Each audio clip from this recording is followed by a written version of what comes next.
Hello বন্ধুরা, আমি মাইতি। আমাদের ফাইজা স্টোরি চ্যানেলের সকল প্রকার পাঠগল্প পেতে এবং শুনতে আমাদের চ্যানেলটি সাবস্ক্রাইব করে আমাদের পরিবারের একজন হয়ে পাশে থাকুন। Thank you. পায়ের উপর পা তুলেই আরাম করে বসে আছে খান গ্রুপ অফ ইন্ডাস্ট্রির মহাপরিচালক আরাফ খান। আর এক নজরে চেয়ে আছে শীতলের দিকে। চেয়ারে হাত পা বাঁধা অবস্থায় সেন্সলেস হয়ে পড়ে আছে শীতল। মুখটা কাপড় দিয়ে ঢাকা। গার্ডকে বলল কাপড়টা সরাতে যেন একটা মিষ্টি মায়াবী সুন্দরী চেহারা বের হয়ে আসলো। আরাফ থমকে গেছে। মুখ দিয়ে আপনা আপনি বের হয়ে এসেছে, মায়াবিনী, কেন হঠাৎ তুমি এলে? কেন নয় তবে পুরোটা জুড়ে। আজ পেয়েও হারানো যায় না মানা, বাঁচার মানেটা রয়ে যাবে দূরে। সত্যি কি তুমি এই আরবের মায়াবিনী?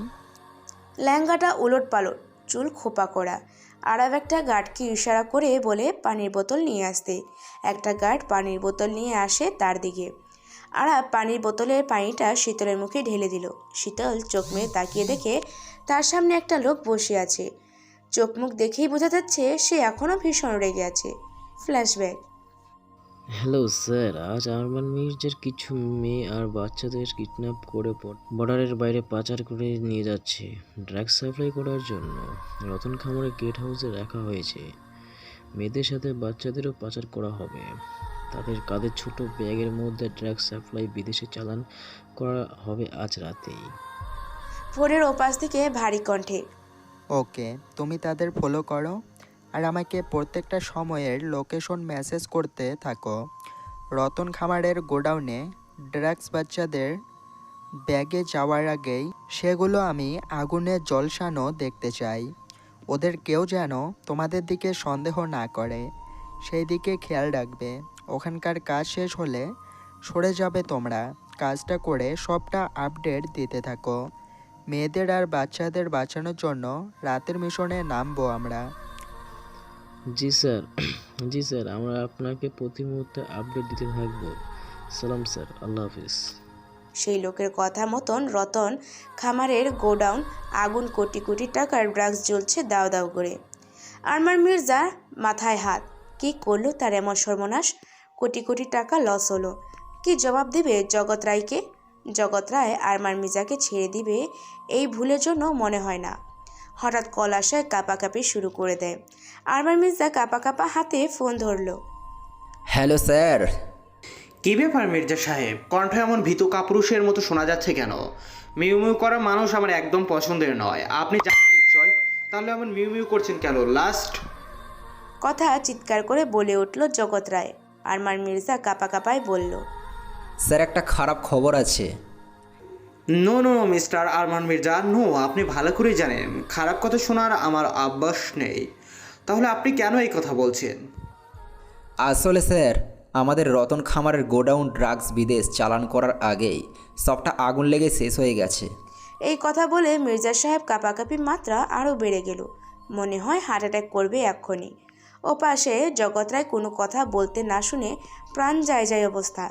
নীরবতার লক্ষণ মানেই বিপদের পূর্বাভাস। আহা মিস্টার মির্জা, এ তুমি কি শোনালে আমায়? আমার যেন শরীরে কেউ আগুন লাগিয়ে দিয়েছে। তোমাকে এখন হাতের কাছে পেলে আমি তোমার শরীর থেকে মাথাটা আলাদা করে ফেলতাম। আমার কোটি কোটি টাকা এভাবে আগুনে শেষ হলো কী করে? তুমি কি হাওয়া লাগিয়ে ঘুরছিলে? একটা কথা কান খুলে শুনে রাখো, আমার যে লস তুমি করিয়েছো তার পাই পাই হিসাব আমার চাই। বাকিগুলো কাজ করার এটার সম্পূর্ণ হলে তোমাকে এই পৃথিবী থেকে গায়েবী করতে আমার 1 সেকেন্ড লাগবে না, কথাটা মনে রেখো। আরমান মির্জা ফোনটা হাত থেকে রেখে টেনশনে পড়ে গেলেন। কি হবে কে জানে।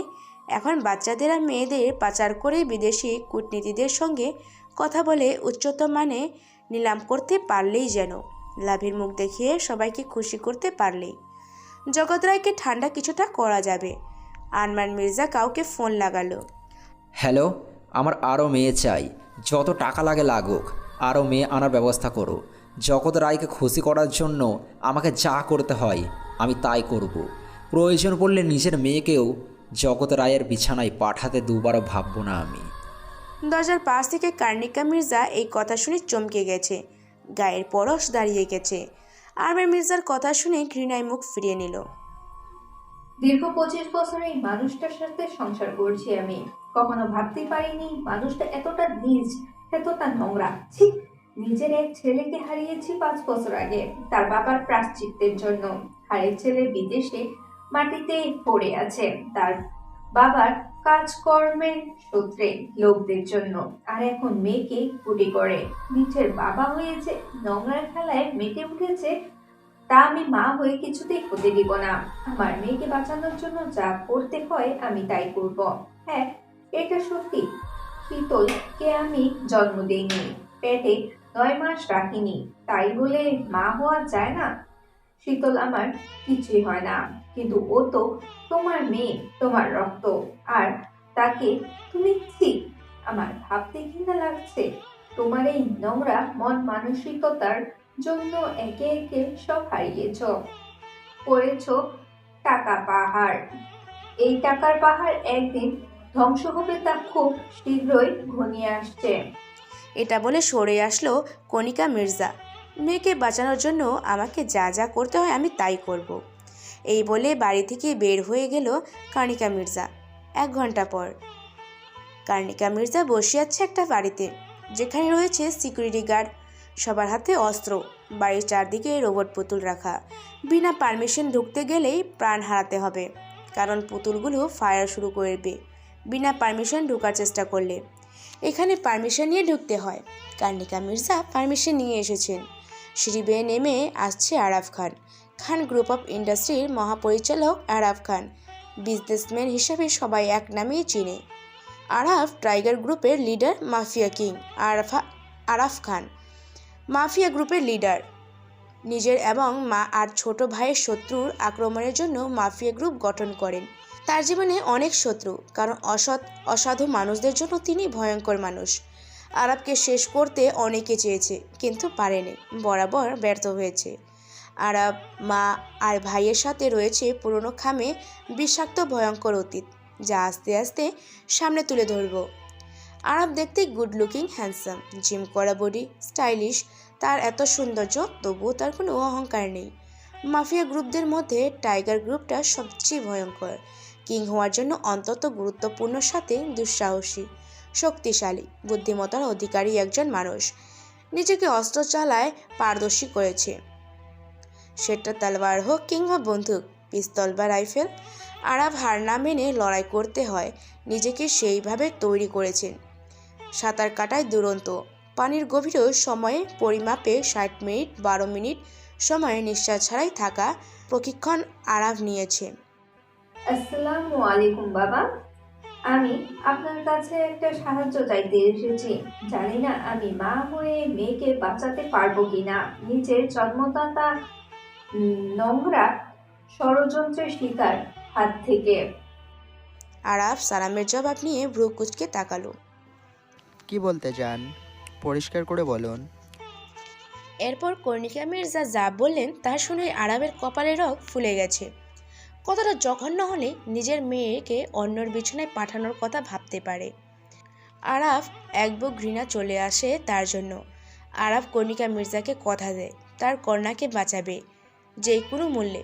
শীতল তার বান্ধবীর বার্থডে পার্টি থেকে আসার পথে আরাফ মেয়ে গার্ড দিয়ে শীতলকে তুলে এনে মিশনে যায়। মির্জার জগতের বরবাদি করে এবং মিশন সাকসেসফুল হয়। এবার বর্তমান। আরাফ রাগী চোখে শীতলের দিকে তাকিয়ে আছে। কে আপনি? আমাকে এখানে ধরে রাখার মানেটা কি? আমি কে সেটা বলার প্রয়োজন বোধ করছি না। তোমার মা মিসেস কণিকা মির্জার কথায় তোমাকে এখানে তুলে আনা হয়েছে।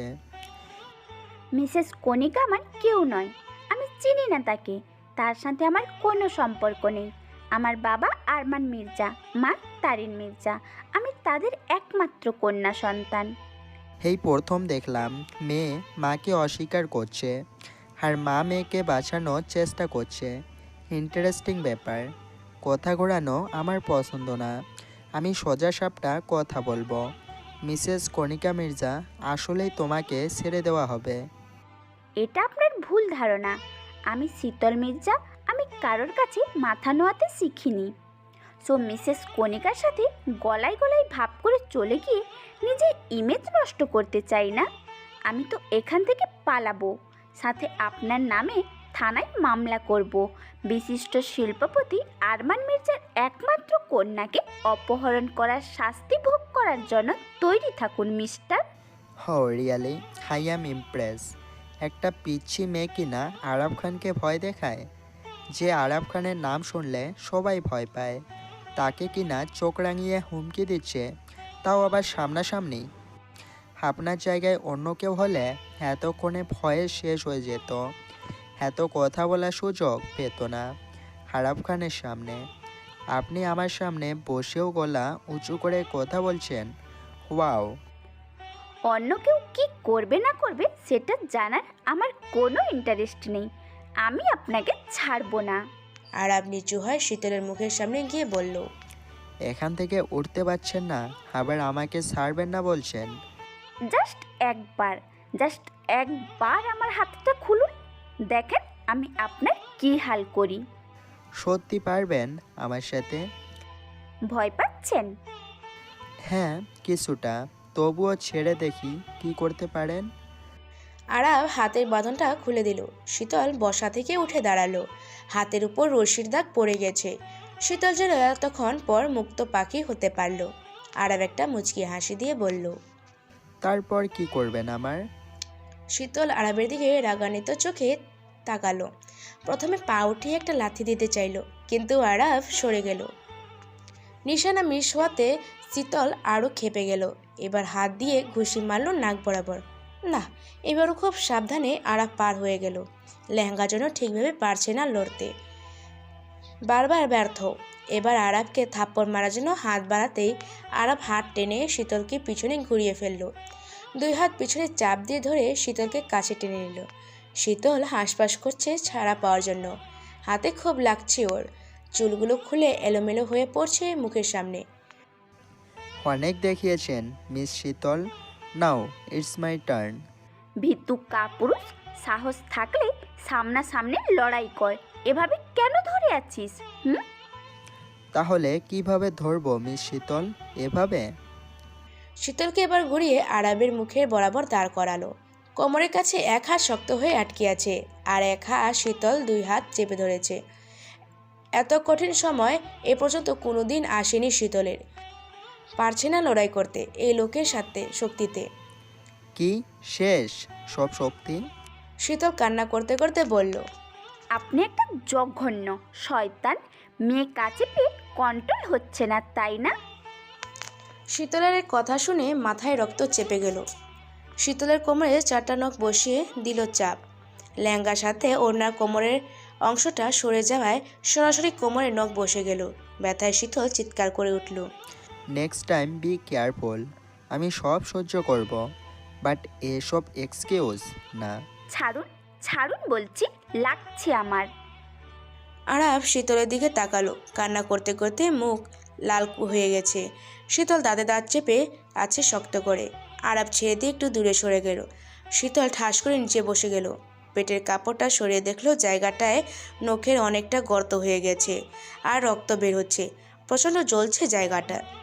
শীতল হাত দিয়ে ধরে আছে। উঠুন এখন আর আমার সাথে আসুন। শীতল করুণ চোখে বলল, কোথায় যাব? উঠুন আর আমাকে ফলো করুন। শীতল আরাবের সাথে কোথাও যেতে চাইছে না, তবুও এক প্রকার বাধ্য হয়ে যাচ্ছে। আরাব আগে আগে হেঁটে সামনের দিকে যাচ্ছে, পিছনে পিছনে শীতল হাঁটার চেষ্টা করেছে। শরীর ক্লান্ত থাকায় মাথা কেমন যেন ঘুরছে। মাথা আর শরীর অবশ হয়ে আসছে। প্রচণ্ড শরীর ব্যথা আর মাথায় ব্যথা খারাপ লাগছে। হঠাৎ মাথা ঘুরে নিচে পড়ে গেল শীতল। পিছন থেকে ধুম করে পড়ে যাওয়ার শব্দ হলো জোরে। হাতের বাহু ধরে কয়েকবার ঝাঁকাতেই শীতল আরাবের হাতের উপর কাত হয়ে ঢলে পড়ে গেল। হেই মিস, হেই হ্যালো, শুনছেন? না, কোনো সারা শব্দ নেই। এটা যে অভিনয় না টের পাওয়া যাচ্ছে। কপাল কেটে রক্ত বের হয়ে আসছে। আরাব বাজারকুড়া করে দ্রুত হেঁটে ভিতরে যাচ্ছে, কিন্তু আলোর কাছাকাছি আসতেই দেখলো লেহেঙ্গা পায়ের অনেকটা উপর উঠে ফর্সা পায়ের খানিকটা অংশ দেখা যাচ্ছে। শরীরের কাপড় ঠিক নেই। আরাব চিৎকার করে সবাইকে বলল বাড়ির সব আলো নিভিয়ে দিতে, লাইটের পাওয়ার হালকা করে দিতে। কোনো লাইট যেন না জ্বলে, শুধু হাঁটা চলার জন্য আবছা হালকা আলো থাকে। সাথে সাথে সব আলো আবছা করে দিল। মিষ্টি চাঁদের আলোয় দুজন মানবীর মুখ বোঝা যাচ্ছে বেশ ভালোই। আরাব দ্রুত পায়ে সিঁড়ি বেয়ে উপরে শীতলকে নিয়ে রুমে চলে আসলো। বিছানায় শুয়ে দিতেই শীতল গরম নিঃশ্বাস ফেলল আরাবের মুখের উপর। আরাব শীতলের হাতের উপর হাতটা পড়তেই কেমন যেন লাগলো।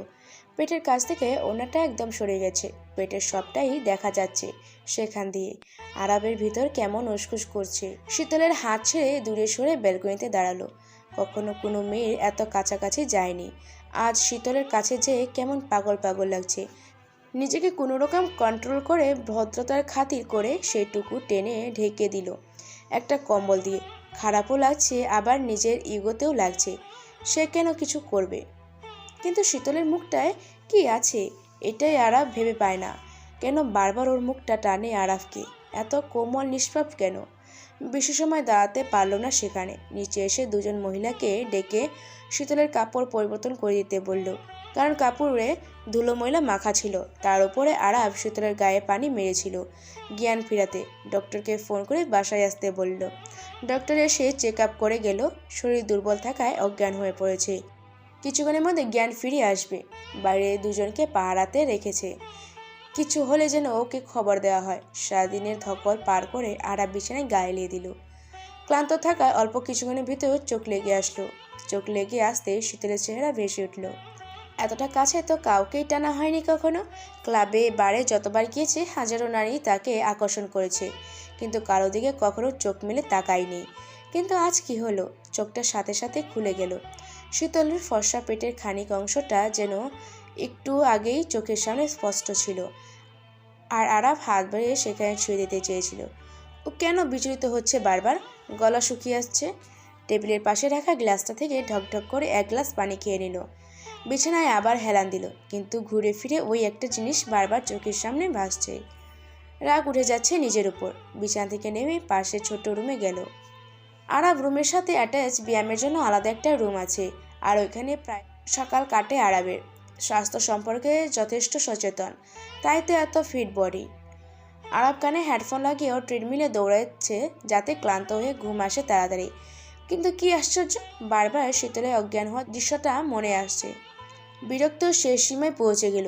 নিজেকে কোনোভাবে শান্ত করতে না পেরে শীতলকে যেই রুমে রেখেছে সেখানে চলে গেল। খাটে নিশ্চিন্তে শুয়ে আছে শীতল। ঠান্ডা বাতাস এসে শীতলের মুখের উপর চুলগুলো সরিয়ে দিল। আরাব নেশা ভরা চোখে শীতলকে দেখে যাচ্ছে। শীতলের মাথার কাছে বসে পড়ল। কি আছে এই মুখে, বারবার কেন টানছে এই মুখ। শীতলের মুখের কাছে মুখ নিতেই আরাবের নেশা শীতলের মুখের উপর পড়ল। আরাব ঠোঁট দুটো ভীষণ কাঁপছে, গলা শুকিয়ে কাঠ হয়ে গেছে। নিজেকে বড্ড তৃষ্ণাময় লাগছে। আরাব নিজেকে আর কন্ট্রোল করতে পারল না। নিজের মনের মধ্যে থাকা চাওয়াটা পূরণ করে ফেলল। শীতলে হৃদস্পন্দন বেড়ে গেল, বুকের ভিতর টিপ টিপ আওয়াজ হাজার গুণ হতে লাগলো। এক ঢোক গিলে শীতলের মুখে পানে তীক্ষ্ণ চোখে চেয়ে স্পষ্ট স্বরে বলল, মায়াবিনী। আরাবের মায়াবিনী হবে তুমি, আসবে হৃদস্পন্দনের টানে বুকে বা পাশটাতে। No gift receive, can't go to any store, not found under any tree, it's just available, remember the people of true love. Arab শীতলের কোমরে যে জায়গাটা খামচে ধরেছিল সেখানে ওষুধ লাগিয়ে দিল। ডক্টর মাথায় ব্যান্ডেজ করে গেছে। কর্ণিকা আরাবের ডুপ্লিকেট বাড়িতে এসেছে মেয়েকে নেওয়ার জন্য। আরাব নিচে এসে শীতলের মায়ের বরাবর বসলো। মিসেস কর্ণিকা শীতলকে নিয়ে যাওয়ার কথা বলে আরাবের বুক কেঁপে উঠল। ওকে, কোথাও নেবেন না? ভারী কণ্ঠে বলে উঠল আরাব। কি বলছো বাবা, কেন নিব না আমার মেয়েকে? কিছুটা অবাক হয়ে প্রশ্ন করলেন মিসেস কর্ণিকা মির্জা। ও এখানে থাকবে আমার কাছে। দেখেন, একদিন না একদিন ওকে বিয়ে দিতে হবে, আর সেটা আমার সাথে বিয়ে দিবেন। তাই আমার সাথে বিয়ে হওয়ার পর্যন্ত এখানেই থাকবে ও। বিয়ে? অবাক হয়ে গেলেন মিসেস কর্ণিকা। ইয়েস, ওকে পছন্দ হয়েছে আমার। আর আপনার স্বামী জনাব আরমান মির্জা নিজের মেয়েকে বলি যে কোনো মুহূর্তে চড়াতে পারেন। এখন নজর ওর উপর থাকবে 24 ঘন্টা। বাবা হয়ে মেয়েকে নিয়ে জঘন্য কথা বলতে যার মুখে বাঁধে না, সে সবই করতে পারে। আপনাদের সাথে পাঠালে রিস্ক বাড়বে, আমার সাথে সেফ থাকবে ও। আর আমি বলছি না যে আপনি ওর সাথে একেবারে দেখা করতে পারবেন না। যখন দেখা করতে চাইবেন আমাকে জানিয়ে দেবেন। কর্ণিকা মির্জা আরাবের কথায় যুক্তি আছে ভেবে উনি চুপ রইলেন।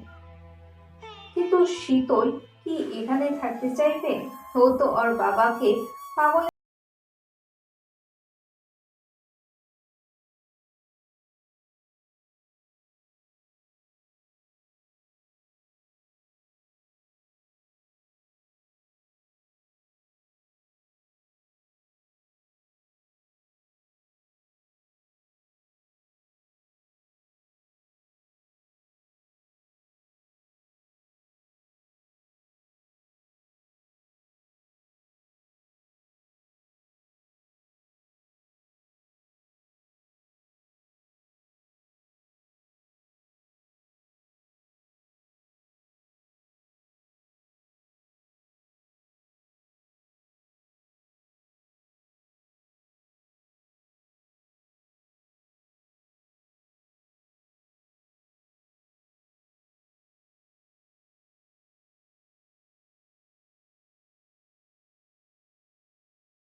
আপনার মাথায় পানি ঢেলে দিতাম।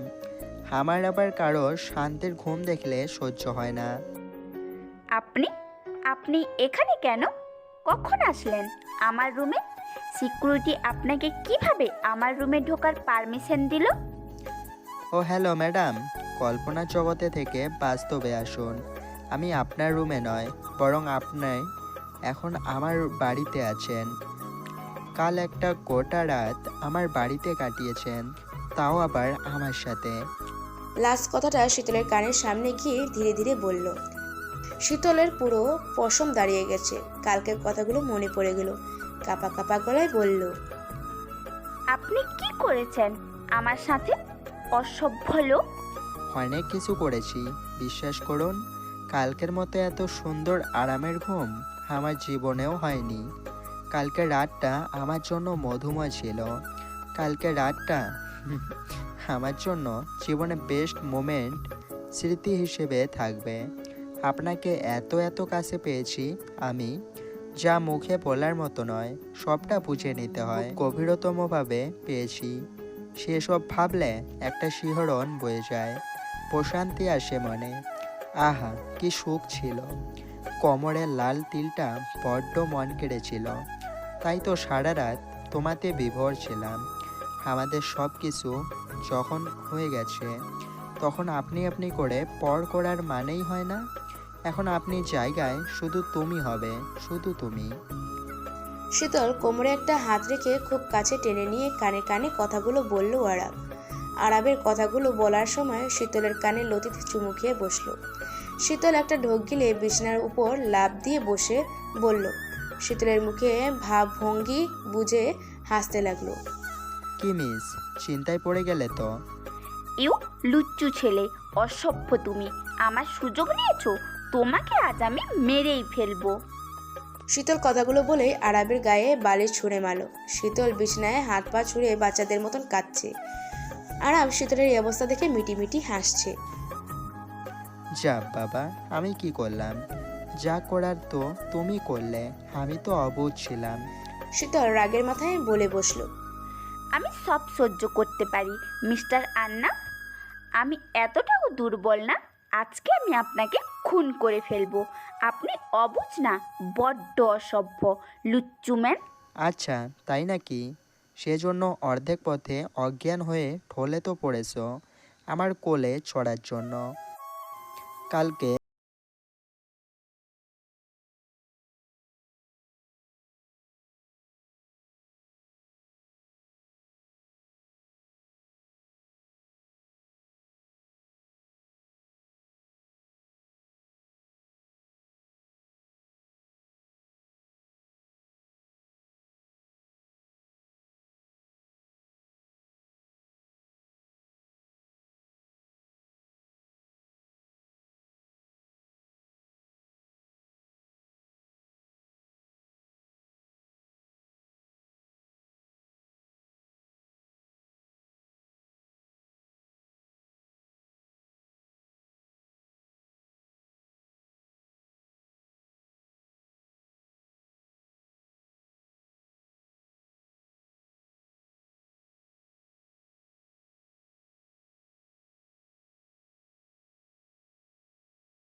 এটাকে বলে মানবতা ঘুমের ঘোরে সুযোগ না নিয়ে সরাসরি সুযোগ নেওয়া।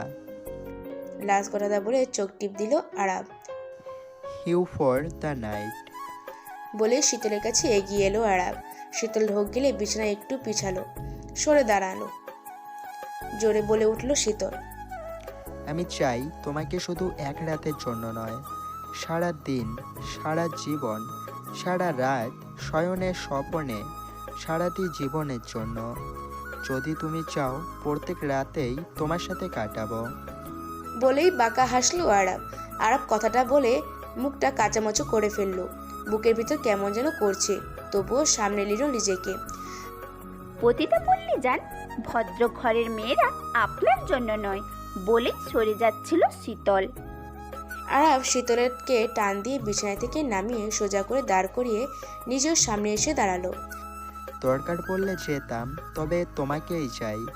আর যেটা চাই সেটা কিভাবে আদায় করে নিতে হয় তা আরাব খানের জানা আছে।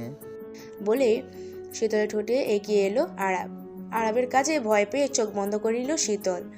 আরাব শীতলকে চোখ বন্ধ করতে দেখে বাঁকা আসলো। যাক, তাহলে টোস্টটা কাজে দিয়েছে। কাল বাঘিনীকে কোনো দিক দিয়েই কাবু বা জব্দ করতে পারছিল না, কিন্তু আজকে কাবু করতে পেরেছে।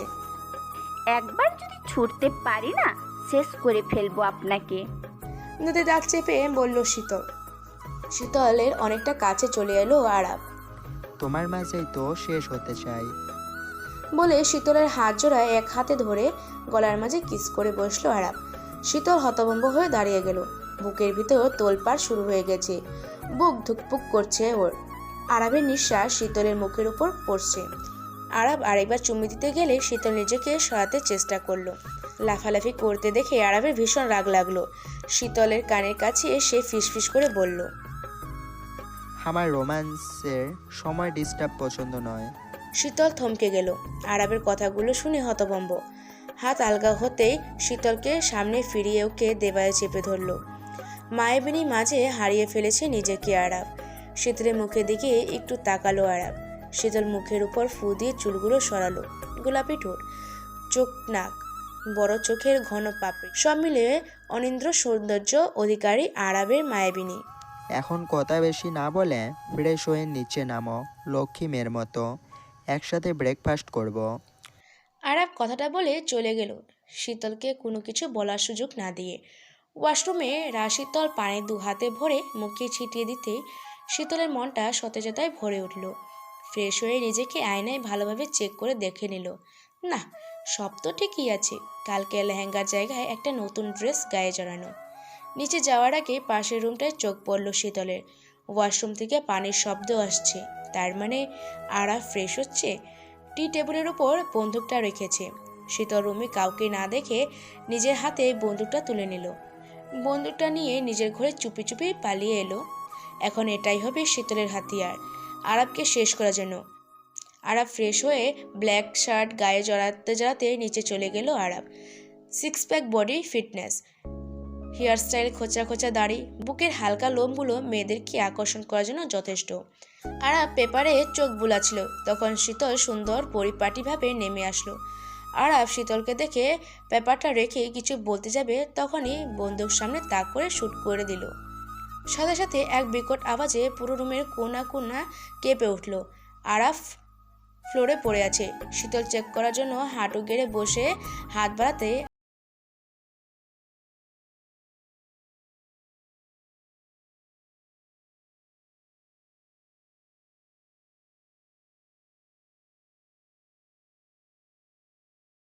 এত বড় সাহস যে আরাবের বাসায় আরাবকে আক্রমণ করে। আরাব শীতলকে ফ্লোরের থেকে টান দিয়ে উঠিয়ে সোজা দাঁড় করিয়ে সজোরে একটা থাপড় লাগিয়ে দিল। থাপড়ের শব্দে শীতল হতভম্ব হয়ে গেল। এক হাতে গাল ধরে রেখে তাকিয়ে রইল। গাল বেয়ে চোখের পানি বড় আকার ধারণ করে টপ টপ করে পড়ে যাচ্ছে। আরাব শীতলের চুলের মুঠি শক্ত করে চেপে ধরল। বড় বড় শ্বাস নিতে নিতে আরাব রাগের মাত্রা বুঝাতে চাচ্ছে। শীতল ব্যথায় চোখটা বন্ধ করে নিয়েছে, তবুও এই লোকটার কাছে নিচু হবে না। শীতলের অ্যাটিটিউড আরাবের রাগকে বাড়াচ্ছে। চুপ করে আসি বলে মাথায় ওঠে নাচবে? তোমার সাহস দেখে আমি অবাক হচ্ছি।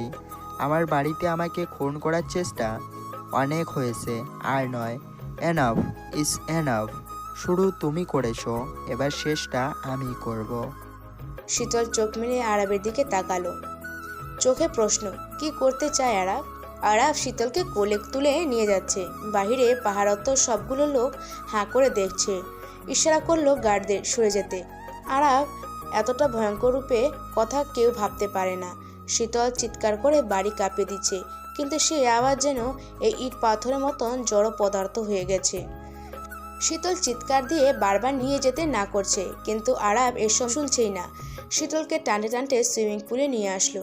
সুইমিং পুলের কাছে আসতে শীতল কিছু বলার আগে ছুঁড়ে মারল পানিতে। পানির বিকট শব্দ যেন আশেপাশের নীরবতাকে কিছু সময়ের মধ্যে চঞ্চল করে দিল। ঠান্ডা পানিতে পড়তেই ছটপট শুরু করে দিল শীতল। এখানের পানি অনেক বেশি, দাঁড়ানোর মতন ঠাঁই পাচ্ছে না। তার উপর পানি প্রচণ্ড হিম শীতল ঠান্ডা। আরাব একটা চেয়ার নিয়ে পুলের সাইডে পায়ের উপর পা তুলে দিয়ে বসে এসব দেখছে আর মুচকি মুচকি হাসছে। প্লিজ এখান থেকে ওঠান, আমি আর পারছি না। নো, এত তাড়াহুড়ো কেন? একটু সহ্য করো, দেখো জানো আরাব কি পারে। শীতল বুঝতে পারলো কাকতি মিনতি করলে এর কানে যাবে না, কিন্তু সাইডে আসার সুযোগটাও পাচ্ছে না। এত পানিতে হাত পা ছুটতেও পারছে না। তার উপর যে সাঁতার সে জানে না তাও না। দাঁতে দাঁত লাগিয়ে কাঁপছে, তবে বুঝতে পারছে পানি বাড়ছে। যেটা কোমরে কিছুটা উপরে ছিল সেটা বুকের উপর যাচ্ছে। শীতল চিৎকার করে যাচ্ছে।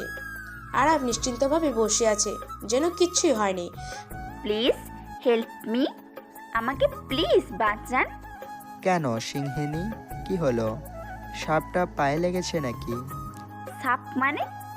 সাপ আছে নাকি এখানে? কাঁপতে কাঁপতে দাঁতে দাঁত লাগিয়ে কথাটা বলল। হ্যাঁ, এটাই গোসল করে নাকি কেউ? সাপ, বিষাক্ত পোকামাকড় সব আছে এখানে। আমার অ্যানাকন্ডার বসবাস এখানে। অ্যানাকোন্ডা? না না, আমাকে বাঁচান প্লিজ প্লিজ। এবার বলো, আমার সাথে আর লাগতে আসবে? আমার সাথে লাগতে আসলে এমনই পরিণতি হবে। ভাগ্যিস গুলিটা লাগার আগে সরে গেছিলাম, না হলে তো এতক্ষণে পটল তুলতে হতো আমায়। এখন ঝটপট বলে ফেলো। কি বলবো? বোকা মেয়ে, কিছুই বোঝে না। আমাকে সবটা বলে দিতে হবে। ওই যে 3টা মধুর শব্দ, আই লাভ ইউ। শীতল শক্ত দৃষ্টিতে চেয়ে আছে। আরাব কথা শুনে মাথায় রক্ত উঠে যাচ্ছে। আরাবকে চিবিয়ে খেতে পারলে শান্তি পেত শীতল, কিন্তু পরক্ষণে পানির মাত্রা এত বেড়ে গেল, সাথে সাথে ডুবে গেল শীতল। আরাব এখনো শান্তিতে বসে আছে, কি হচ্ছে যেন দেখতে চাইছে। ডুবে ডুবে পানি খাবে, তারপর আই লাভ ইউ বলবে না। ইডিয়েট গার্ল, বিড়বিড় করে আরাব কথাগুলো বলল। শীতল আবার মাথা উঠালো। এতক্ষণ পর ডুব দেওয়ার কারণে চোখে পড়লো তলা দিয়ে পানি ছাড়ছে ফোয়ারার মতন। হাঁপিয়ে যাচ্ছে শীতল বারবার। শীতলের চোখ লাল টকটকে হয়ে যাচ্ছে, নাক মুখ দিয়ে নিঃশ্বাস নিতে কষ্ট হচ্ছে। আবার পানিতে তলিয়ে গেল।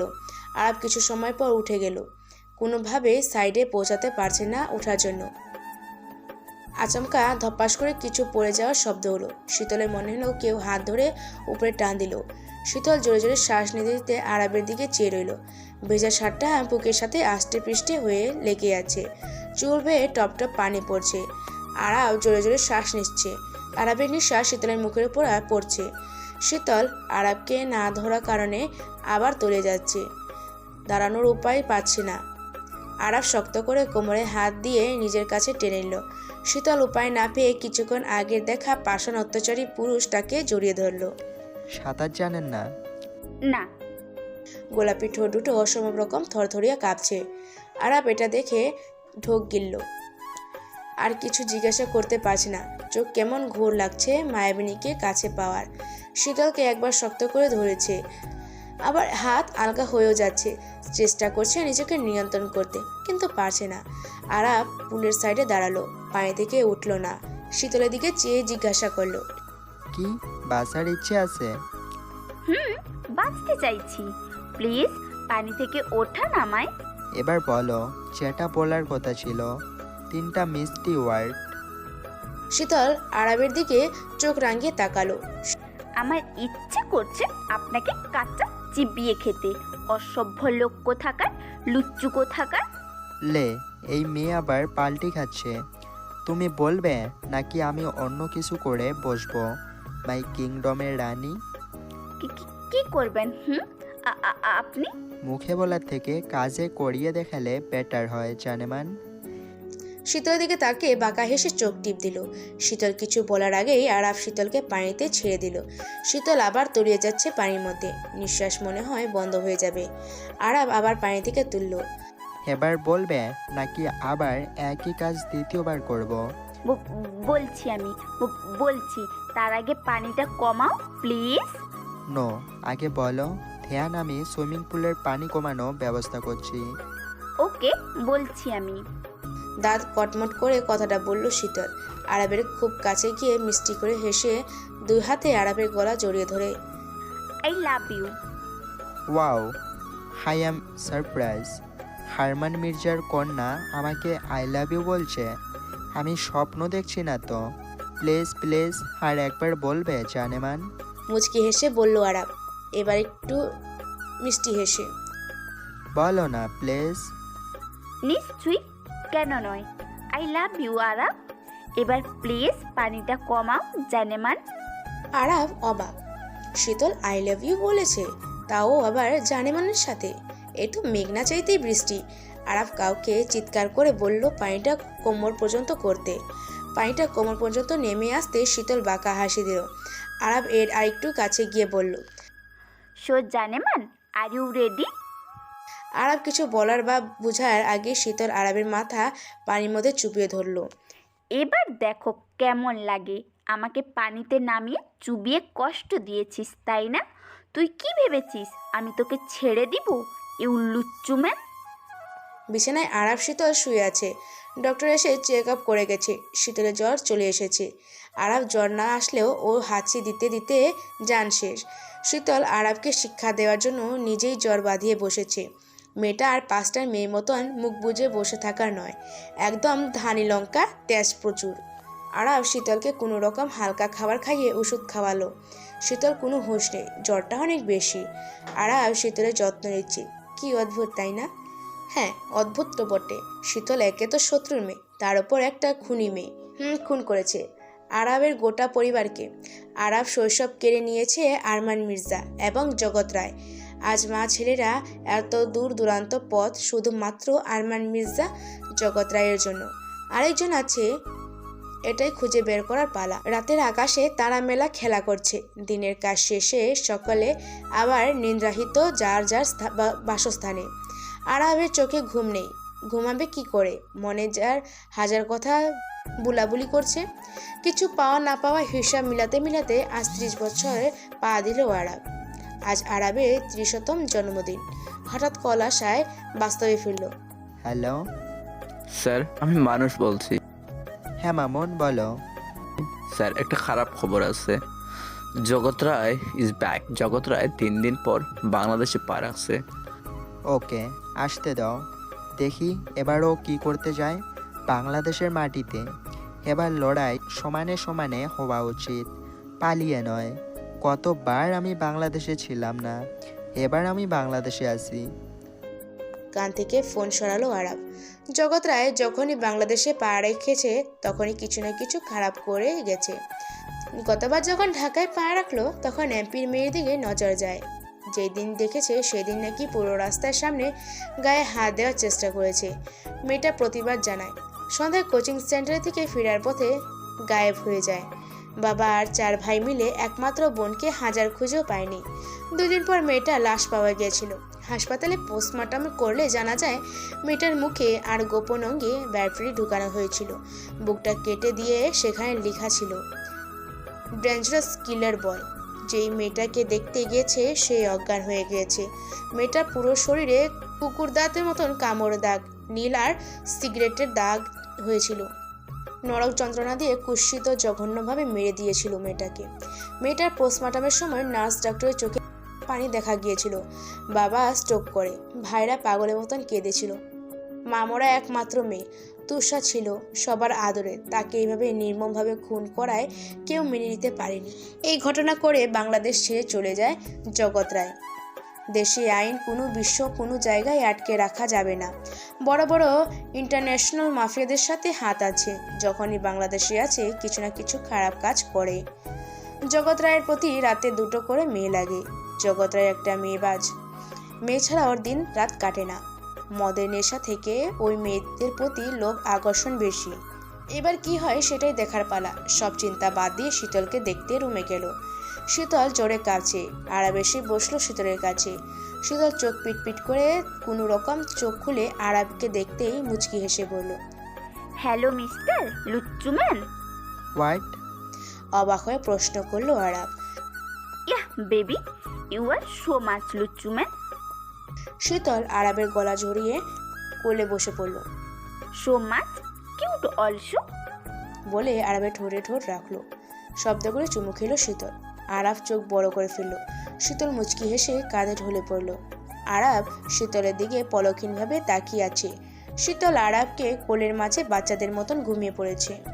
এই মেয়ের কাণ্ড কারখানা আরাব নিজেই বুঝতে পারছে না। কি চলছে শীতলের মাথায় সেটা শীতল ভালো বলতে পারবে। শীতলকে কোলে থেকে নামিয়ে বিছানায় শুয়ে উঠতে নিলে হাতে টান পড়ল।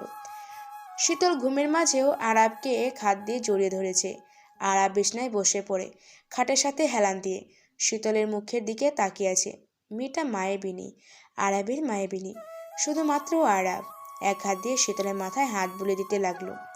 আরাবের খুব ইচ্ছে করছে শীতলকে নিজের বুকে টেনে নিতে। মেয়েটার প্রতি অজানা টান অনুভব হয় ওর। কেমন যেন একটা নেশা কাজ করে, নিজেকে মাতাল মনে হয়। নেশা ধরানো মতন ভাব আছে ওর মধ্যে, নাহলে এত কাছে কেন টান অনুভব হবে? ওরা তো কাছে আসতে মন চাই কেন বারবার? তবে কি এটা ভালোবাসা? প্রথম ধাপ থাকে লাভ এট ফার্স্ট সাইট বলা হয়। প্রেমময় রোগের আরাফ খান গভীরভাবে আক্রান্ত। শীতল নামের মেয়েটার সংস্পর্শনে বড্ড প্রয়োজন। ভাবতেই আরাব মুচকি হাসলো। এবার সময় হয়েছে আরমান মির্জার সাথে মুখোমুখি হতে হবে। শীতলকে পাওয়ার আপন করার নেশায় প্রতিদিন সকালে ঘুম ভেঙে উঠে বসলো শীতল। পাশে কেউ নেই। শীতল মাথাটা ধরে বসে আছে। জ্বরটা কমে গেছে, শরীরটা হালকা লাগছে। কালকে একে একে কি করেছে মনে পড়ছে, বাট জ্বরের ঘরে আরাবের সাথে কি করেছে সেটা ভুলে গেছে। ঝটপট নিজেকে গোছাতে লাগলো। শীতল পালাবে এখান থেকে, আর এক মুহূর্ত থাকতে চায় না আরাবের রাজ্যে। শীতল পালানোর জন্য মেইন গেট ক্রস করতে নিলেই অ্যাম্বুলেন্সের শব্দ মতন অ্যালার্ম বাজতে থাকে। আরাবের ঘুম ভেঙে যায়। উঠে বসে বিছানায়। কোনো শত্রু ঢুকে পড়লো না তো আরাবের ঠিক নাই। মেইন গেটের সামনে শীতলকে দূর থেকে দেখে 2টো কুকুর দৌড়ে আসছে আর ঘেউ ঘেউ করছে। শীতল কুকুর দুটোকে দেখে ভয়ে শেষ। কুকুর দুটো খুব ভয়ঙ্কর, বেশ মোটা তাজা, জিভা বের করে রেখেছে। শীতল ভয়ের মধ্যেই ছিল, কি রেখে কি করবে বুঝতে পারেনি। শীতল কিছু বলার আগে আক্রমণ করে বসলো।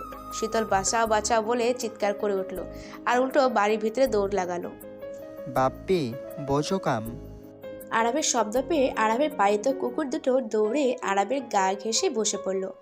আরাব বাপ্পি আর বোজার মাথায় হাত বুলিয়ে সান্ত্বনা দিচ্ছে। শীতলের অবস্থা করুণ। আরাব বাপ্পি আর বোজাকে চলে যেতে বলল। শীতলের সামনে হাঁটু গেড়ে বসলো। কি হলো জানেমান, পালাতে চেয়েছিলে বুঝি? হারাবের রাজ্য থেকে পালানো অত সহজ নয়। হারাবের রাজ্যে যেমন ঢুকতে গেলে পারমিশন লাগে, ঠিক তেমনই বের হতে গেলেও এই আরাব খানের পারমিশন লাগে। আরাব শীতলের হাত ধরে টানতে টানতে নিয়ে গেল। রুমে এনে শীতলকে বিছানায় ধাক্কা মেরে ফেলল। ভদ্র কথার মানুষ তুমি নও। আরাব শীতলের গলায় মুখ ডুবালো। উষ্ণ ভালোবাসার শীতলকে ভরে দিতে লাগলো আরাব। শীতলের পুরো শরীর থরথর করে রাগে কাঁপছে। এই কাঁপুনি আরাবকে খুন করে, তবে দম নিবে শীতল। শীতল থেকে একটু সরে এসে ওর ঠোঁটে হালকা ছোঁয়া লাগলো। শীতল চোখ বুঝে নিজের রাগ কন্ট্রোল করতে নিলে আরাব শীতলের 2 চোখের পাপড়িতে চুমু দিয়ে বসলো। মিষ্টি সুরে আরাব বলে উঠল, I love you very much মায়াবিনী, হুইল মেরি মি।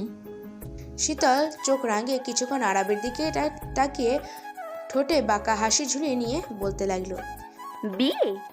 তাও আবার খান গ্রুপ ইন্ডাস্ট্রির মহাপরিচালককে? আর ইউ জোকস মিস্টার খান? আপনাকে সব মেয়েরা আপন করে পেতে চাইলেও আমি আপনাকে কখনো চাই না। কারণ শীতল মির্জা চুনোপুটির সাথে প্রেম করে না। প্রেম তো শুধু রাঘব বোয়ালের সাথে করা যায়। আর আমার মতো মেয়েদের জন্য রাঘব বোয়াল অলরেডি থাকে সব সময়। আমার জন্য পাগল international the great most number 1 মাফিয়ার ছোট ছেলে নীল রওশান। মাই লাভ, মাই জানেমান, মাই হার্টবিট।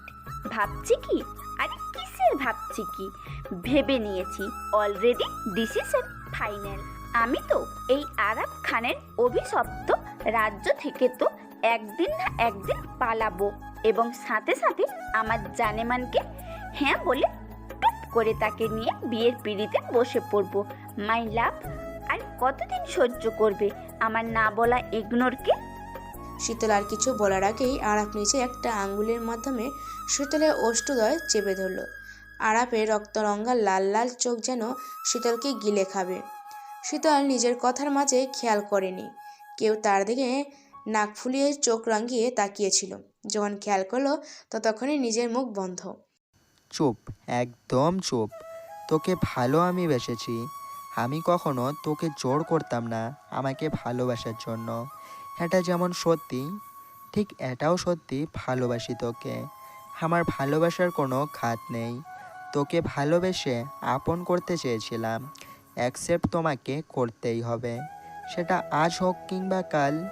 আর এখন যখন তুমি আমার রাজ্যের রানী হিসেবে আমার মনের খাঁচায় বন্দি, সেখানে তৃতীয় ব্যক্তিকে অ্যালাউ করার প্রশ্নই আসে না।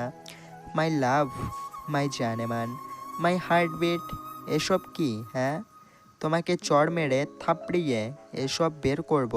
ফাজিল মেয়ে। You are only mine, and mine will be for ever. You are my first love, and you are the only new light to life.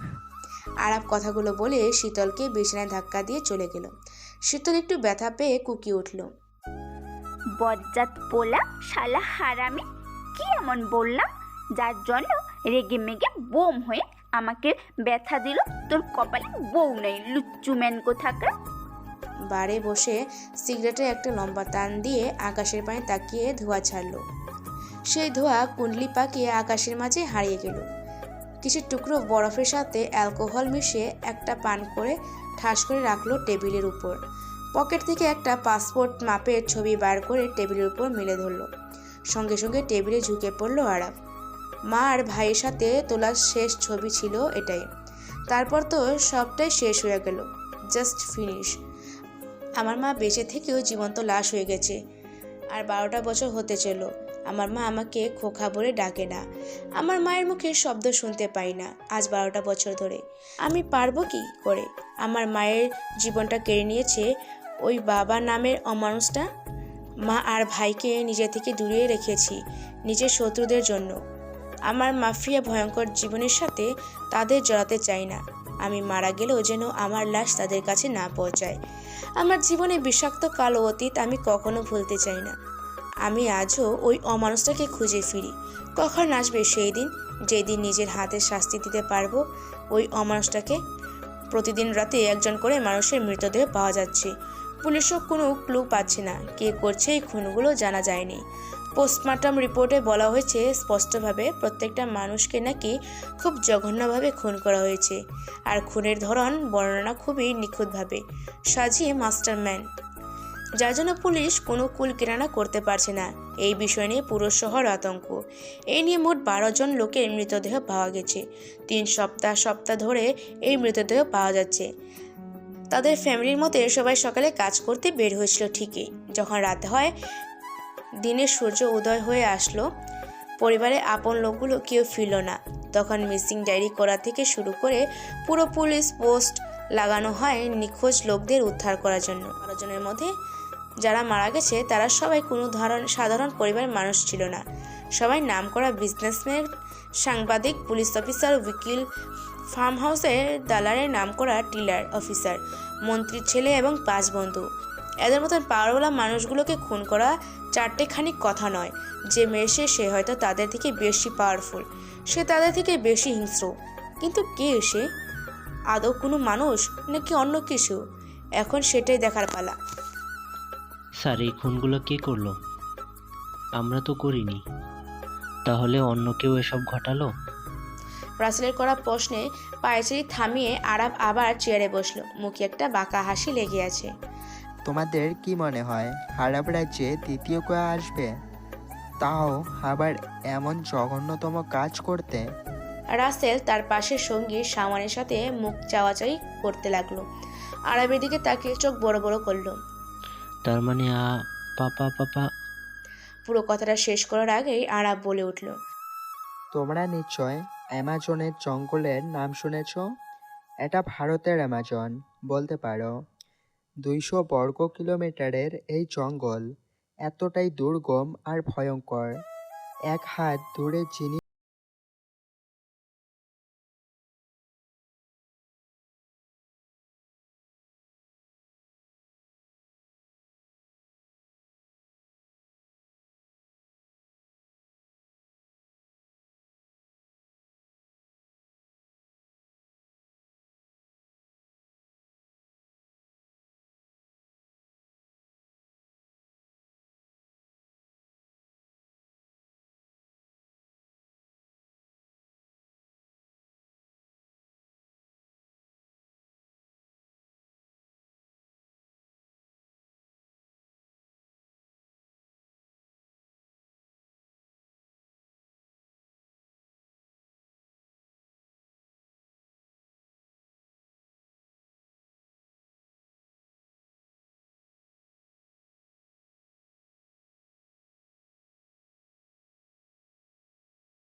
আমরা তো সাহায্য করতে পারতাম। আরব কিছুক্ষণ নীরবতা পালন করে মুখে স্পষ্টতার সাথে বলে উঠল, কয়েক মাস আগে রাহেমা মার্ডার ওপেন কেস বন্ধ করে দেওয়া হয়েছিল। সেটা নিশ্চয় শুনেছ। রাহেমা মা নেই, বাবা বৃদ্ধ, সংসার চালানো, বোনদের লালন পালন করা, তাদের পড়াশোনা খরচ, সব দায়িত্ব চলে আসে রাহেমা কাঁধে। ছোট 4 বোন আর বাবাকে নিয়ে বাঁচার লড়াই শুরু করে রাহেমা। কোনো ভাই ছিল না রাহেমার পরিবারের, যে শক্ত করে সংসারের হাল ধরবে। 2 বছর চাকরির বয়স পার হলে ছোট রাহেমা তখন 21 বছর প্রাপ্ত অ্যাডাল্ট মেয়ে। সংসার আর বাবা বোনকে নিয়ে তারা সাজানো ঘর আলোয় ভরা ছিল। ছোট বোন ডাক্তারি পড়ছে, এক বোনকে বিয়ে দেবে নাকি, দুটো খুব ছোট্ট ছিল। ওরা তখন ক্লাস 1-2-এ পড়ে। প্রতিদিনের মতো অফিসের কাজ সেরে রাহেমা একা বাসায় ফেরার জন্য রওনা হলে সে বাড়িতে আর ফেরেনি। এদিকে বাবা মেয়েকে খুঁজে না পেয়ে বিভিন্ন থানায় দৌড়াদৌড়ি শুরু করে একটা মিসিং ডায়েরি লেখানোর জন্য। এই থানার মধ্যে পড়ে না তো ওহি থানা পড়ে, সেখানে চলে যান।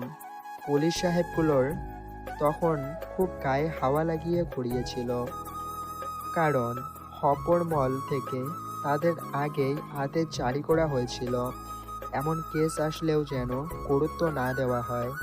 এই থানায় ওহি থানায় দৌড়ে যখন লাভ হলো না, তখন অসহায় একজন বাবা বৃষ্টির মাঝে মাথায় হাত দিয়ে বসে কাঁদছিল।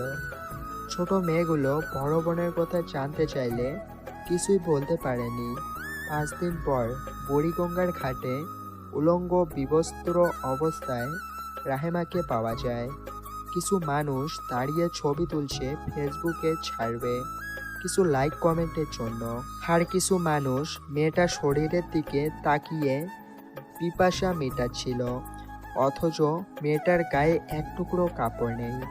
মেয়েটাকে একটা কাপড় দিয়ে ঢাকা উচিত, সেটা কেউ মনে করেনি। বাবা আর বোনগুলো খবর পেয়ে আসলো। বোনের এই অবস্থা দেখে কেঁদেছ বোনেরা। বাবা মেয়েকে এমন অবস্থায় দেখে নিজের গায়ের চাদর দিয়ে জড়িয়ে ধরেন আর চিৎকার করে কেঁদেছিল।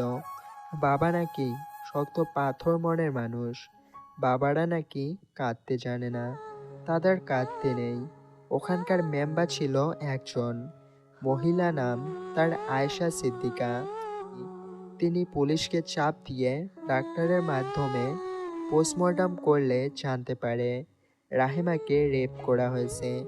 5 দিন শারীরিক মানসিক নির্যাতন সইতে না পেরে মাথার ব্রেনে চাপ পড়ে, অতিরিক্ত রক্তক্ষরণে হয়, মেয়েটা মারা যায়। আয়েশা সিদ্দিকী মেয়েটার ন্যায় বিচারের জন্য সব মহিলাকে নিয়ে প্রতিবাদের মাঠে নেমে পড়ে। বিভিন্ন মিডিয়া খবরটা পৌঁছে যায়, ঝড় বয় পুরো দেশে। উপর মহলে সিএমের কাছে খবরটা পৌঁছায়। যখন দেখলো কেসটা দমনও যাচ্ছে না, তখন শুরু হলো আর এক কুৎসিত মনের ষড়যন্ত্র। রাহেমা মার্ডার কেস মামলা হয় থানায়, কেসটা কোর্টে উঠে যায়। বাবা আর বোনগুলো বোনের ন্যায় বিচার শুনতে এসেছিল কোর্টে। শুরু হলো জজের সামনে এক উকিল ন্যায়পক্ষ আর অন্য উকিল বিছানো ষড়যন্ত্র জাল। মাননীয় মহামান্য আদালত, রাহেমা একজন গরিব সাধারণ ঘরের মেয়ে। বাবা বোনদের নিয়ে তার বেঁচে থাকা, সে কাজ করে খেটে খাওয়া পরিশ্রমী মেয়ে। তার কারো সাথে কোনো প্রেম নামক সংজাত ছিল না। মাননীয় আদালতে দাঁড়িয়ে বানোয়ার একটা গল্প বললেই কি জজ মেনে নেবেন? কি প্রমাণ আছে দেখেন। প্রমাণ আমাদের কাছে আছে, কিন্তু যার কাছে প্রমাণ ছিল সে তখন কোর্টে পৌঁছাতে পারেনি। আমি কিছুটা সময় পাওয়ার জন্য আর্জি করছি, সে এসে যাবে। কিছু সময় দেওয়ার পর যখন আসলো না, তখন আপনাদের সময় দেওয়ার পরে সে আসেনি, আর কোনোদিন আসবে বলে আমার মনে হয় না। সবার সময় নষ্ট করলেন শুধু শুধু। আপনার কাছে কোনো প্রমাণ না থাকলেও আমার কাছে সব প্রমাণ আছে, তা পাকাপোক্ত প্রমাণ। মহামান্য আদালত, আপনি অনুমতি দিলে প্রমাণ দেখাতে পারি। অনুমতি দেওয়া হলো। মাননীয় আদালত, আমার হাতে রাহেমা মার্ডার কেসের রিপোর্ট রয়েছে। এখানে স্পষ্টভাবে উল্লেখ আছে তাকে 5 থেকে 6 জন রেপ করেছে। সেটা যদি নিজ ইচ্ছাকৃত করে, তাহলে সেখানে আমরা কি করতে পারি? রাহেমাকে কয়েকবার বিভিন্ন জায়গায় পরপুরুষ সাথে বিভিন্ন হোটেলে দেখেছে আমাদের পুলিশ অফিসার। বিশ্বাস না হলে যাচাই করুন। পুলিশ অফিসার নিজের মাথার ক্যাপ খুলে কোটে বকরে উঠে দাঁড়িয়ে বয়ান দিল। মহামান্য আদালত, আমি রাহেমাকে কয়েকবার বিভিন্ন জায়গায় এমন কাজের জন্য কয়েকবার নিষেধ গ্রেপ্তার করতে চাইলে বলে তার বাবা বোনের চাহিদা আর নিজের সুখ খুঁজতে নিজে থেকে শরীর বিলিয়ে দিচ্ছে। অনেক কান্নাকাটি করে, যার জন্য কেস ফাইল না করে ছেড়ে দেই। মহামান্য আদালতের কাছে আমি আর কিছু প্রেস করতে চাই। কিছু রিপোর্ট দেওয়া হলো জজ সাহেব। রিপোর্টে স্পষ্ট লেখা আছে রাহেমা মার্ডার কেসে হওয়ার আগেই কয়েকবার বাচ্চা অ্যাবর্শন করতে হাসপাতালে দেখা গেছে। যে ডক্টর অ্যাবর্শন করেছে সে এখানে উপস্থিত। লাস্ট বাচ্চা যখন পেটে লাগে সেটা ফেলতে পারেনি। রাহেমা তখন 4 মাসের অন্তঃসত্ত্বা। সে অবৈধ বাচ্চার মা হতে চলেছে। নিজের বাচ্চাকে মারার জন্য মন্ত্রীর ছেলে আকবরও তার 5 বন্ধুকে ফাঁসায়। সত্যি এটাই রাহেমার কোনো রেপ হয়নি। সে নিজের পাপের ফল নষ্ট করতে এমন চাল চেলেছে যাতে সাপ মরে লাঠি না ভাঙে। এখানে আমার মক্কেলকে ফাঁসানো ছাড়া কিছু না, তাই এই কেস চালু রাখার কোনো মানে নেই। আমার মক্কেলদের ছেড়ে দেওয়া হোক মহামান্য আদালত। রাহেমা কেস বন্ধ হলো। সাংবাদিক একটু কাহিনীকে বিরাট বড় করে তেল মশলা মাখিয়ে খবর প্রচার করলো মোটা অঙ্কের টাকা নিয়ে। আর জজ কেস বন্ধ করার সাথে বাবা মেয়েদের বুকে জড়িয়ে চিৎকার করে কেঁদেছিল। আমার মেয়ে বোরকা ছাড়া ঘর থেকে কখনো বের হয়নি। সে সংসার বাঁচাতে পরিবারের মুখে কাজে লেগেছে ঠিকই, কিন্তু পর্দা নষ্ট করেনি। এসব মিথ্যা। আমার মেয়ের কোনো অবৈধ সম্পর্ক ছিল না। একজন বাবার আহাজারি যখন কেউ শুনল না, তখন 4 মেয়েকে নিয়ে ওহি কোর্টে ছাদে আত্মহত্যা করে বসে। বেঁচে থাকলে মেয়েদের মানুষ করতে পারতো না, হয়তো রাহেমা মতো তাদের করুণ পরিণতি হতো। তাই বাবা তার মেয়েগুলোকে সাথে নিয়ে পৃথিবীর মায়া ত্যাগ করলো। সেদিন খুনিরা মুক্তি পেল।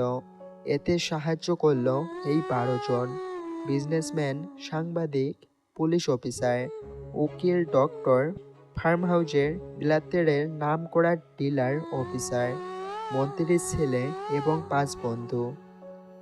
স্যার আপনি এসব কি করে জানলেন? আমরা তো ব্যাপারটা বলিনি। কয়েকদিন আগে একটা চিঠি সাথে গিফট সহ আমার বাড়ির সামনে রেখে আসে। কে রেখেছে জানতাম না। বডিগার্ড প্যাকেটটা দিল। আমি খুলে দেখি একটা লাল বেনারসি, তাতে রক্তের দাগ। শাড়িটা রেখে চিঠি পড়া শুরু করি।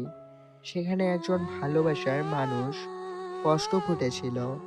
রাহেমা যেখানে কাজ করত সেখানে এই ছেলেটা কাজ করত। নাম ছিল রাকিব।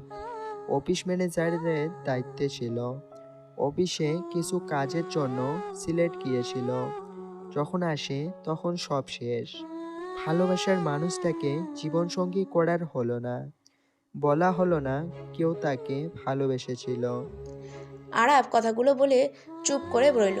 কিছু একটা ভেবে নিজের অফিস থেকে বের হয়ে গেল।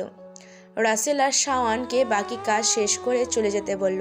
মুখে বাঁকা হাসি ফুটিয়ে আরাবের পায়ের উপর পা তুলে বসে আছে। তার বরাবর আরমান মির্জা রাগে দাঁত কটমট করছে। সেটা সাহস কত বড়, তার বাড়িতে এসে এমন বেয়াদবি তার সামনে। হ্যালো মিস্টার মির্জা, দিনকাল কেমন যাচ্ছে? অবশ্য ভালো যাওয়ার কথা না, তোমাদের বরবাদি, কারণ যেহেতু এই আরাব খান, তো তাকে সামনে দেখে ঘুম তো হারাম হবেই। আরাবের মুখে সেই দুষ্ট হাসি। তুমি আমার বাড়িতে এসেছো কেন? কি চাই তোমার? আমার সব শেষ করে এখন তামাশা করছো এখানে? বের হও আমার বাড়ি থেকে। আমার মেয়েকে আমার বাড়িতে ভালোই ভালোই দিয়ে যাও বলছি, নয়তো নয়তো কি মিস্টার মির্জা? বলুন, আপনার মেয়ে আমার কাছেই থাকবে, আর সেটা সারা জীবনের জন্য। আর হ্যাঁ, শাশুড় মা কোথায়?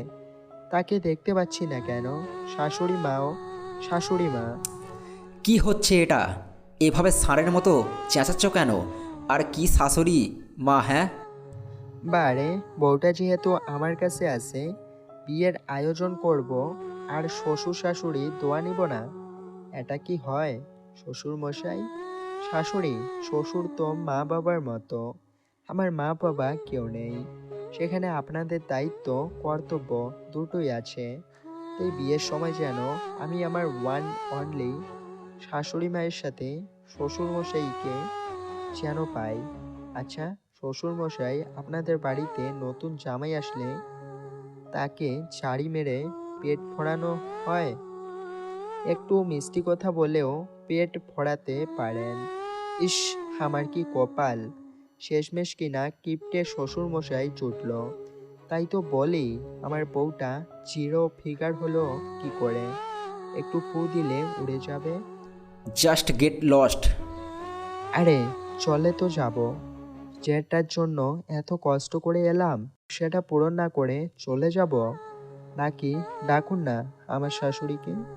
কণিকা বাড়িতে নেই, তার বোনের বাসায় গেছে। কবে আসবে বলে চাইনি। আরমান মির্জা আর কিছু বলার আগে ধুম করে কাঁচ ভাঙার শব্দ হলো। কি অবাক হচ্ছিস? এত মিষ্টি মিষ্টি কথা বললাম, আর এখন এমন করছি কেন? হঠাৎ মির্জাকে চেয়ারে বসিয়ে টেবিলের উপর বসে মির্জার চেয়ারের 2 সাইডে পা দিয়ে আটকে দিল।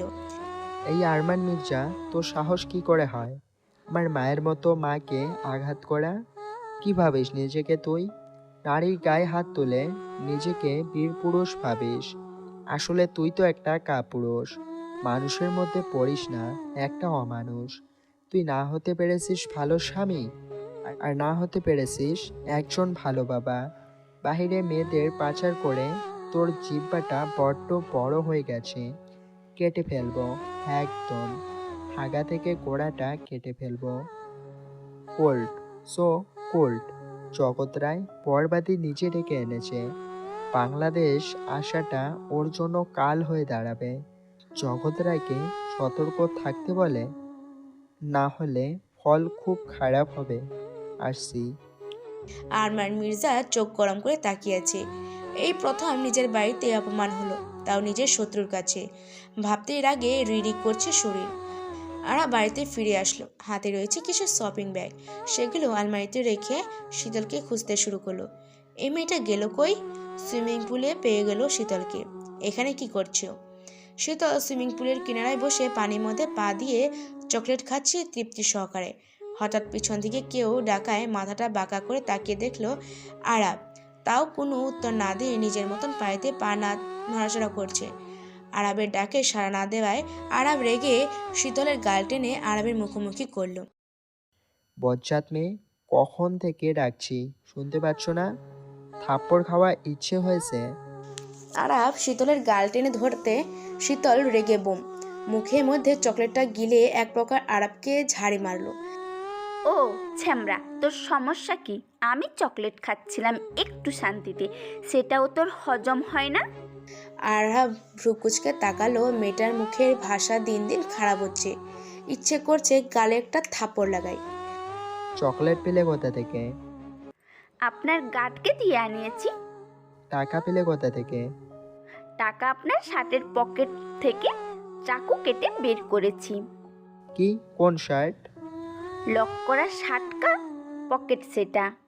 আরাবের সামনে তাকিয়ে বাঁকা হেসে সিঁড়ি বেয়ে রুমে চলে এলো।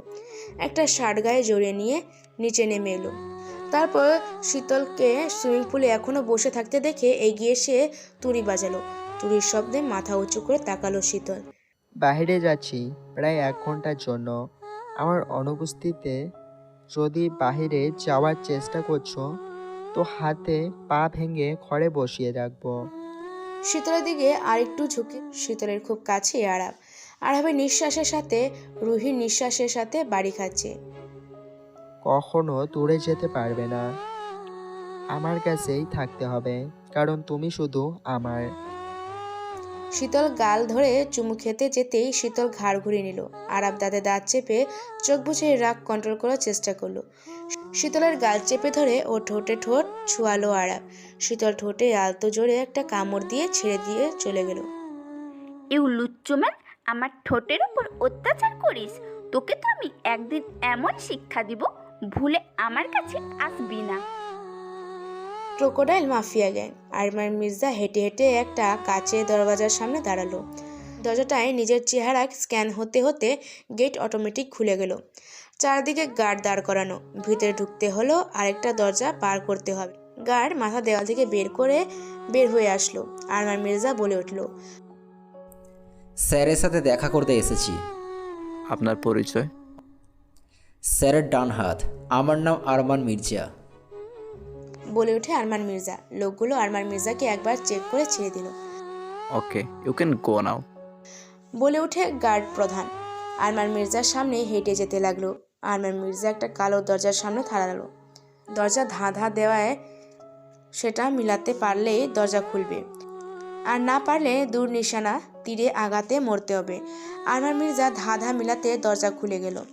আরমান মির্জা হেঁটে রুমে আসলো। নিজের রুমে বক্রসিন করেছে সুঠান দেহের লোকটি। স্যার। তোতলাতে লাগলো আরমান মির্জা। হাঁটু কাঁপছে তার। জগৎ রায় নিজের কাজে ব্যস্ত। সামনে থেকে লোকটা রিপ্লাই দেয়নি এখনো। সে নিজের কাজ করে যাচ্ছে। লোকটা গ্লাসে লাল রঙের কিছু একটা পানি ঢেলে একবার সিপ দিয়ে বলল, ও আরমান, তুমি? জি স্যার, ভালো আছেন? জিজ্ঞাসা করে উঠল আরমান মির্জা। তোতলাচ্ছ কেন আরমান? তুমি কি কোনো ভুল করেছো যে আমাকে ভয় পাচ্ছ? তোমার উপর ভরসা করে 9 বছর, এই 9 বছরে আমার গ্যাংস্টারকে রাশিতলে পাঠিয়েছো।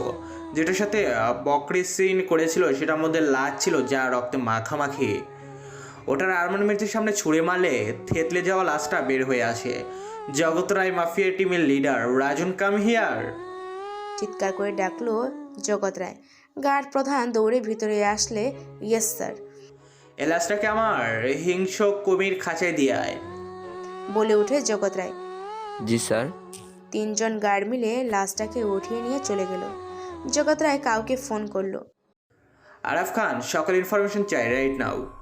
বলেই ফোন ছুঁড়ে মারলো জগৎ রায়।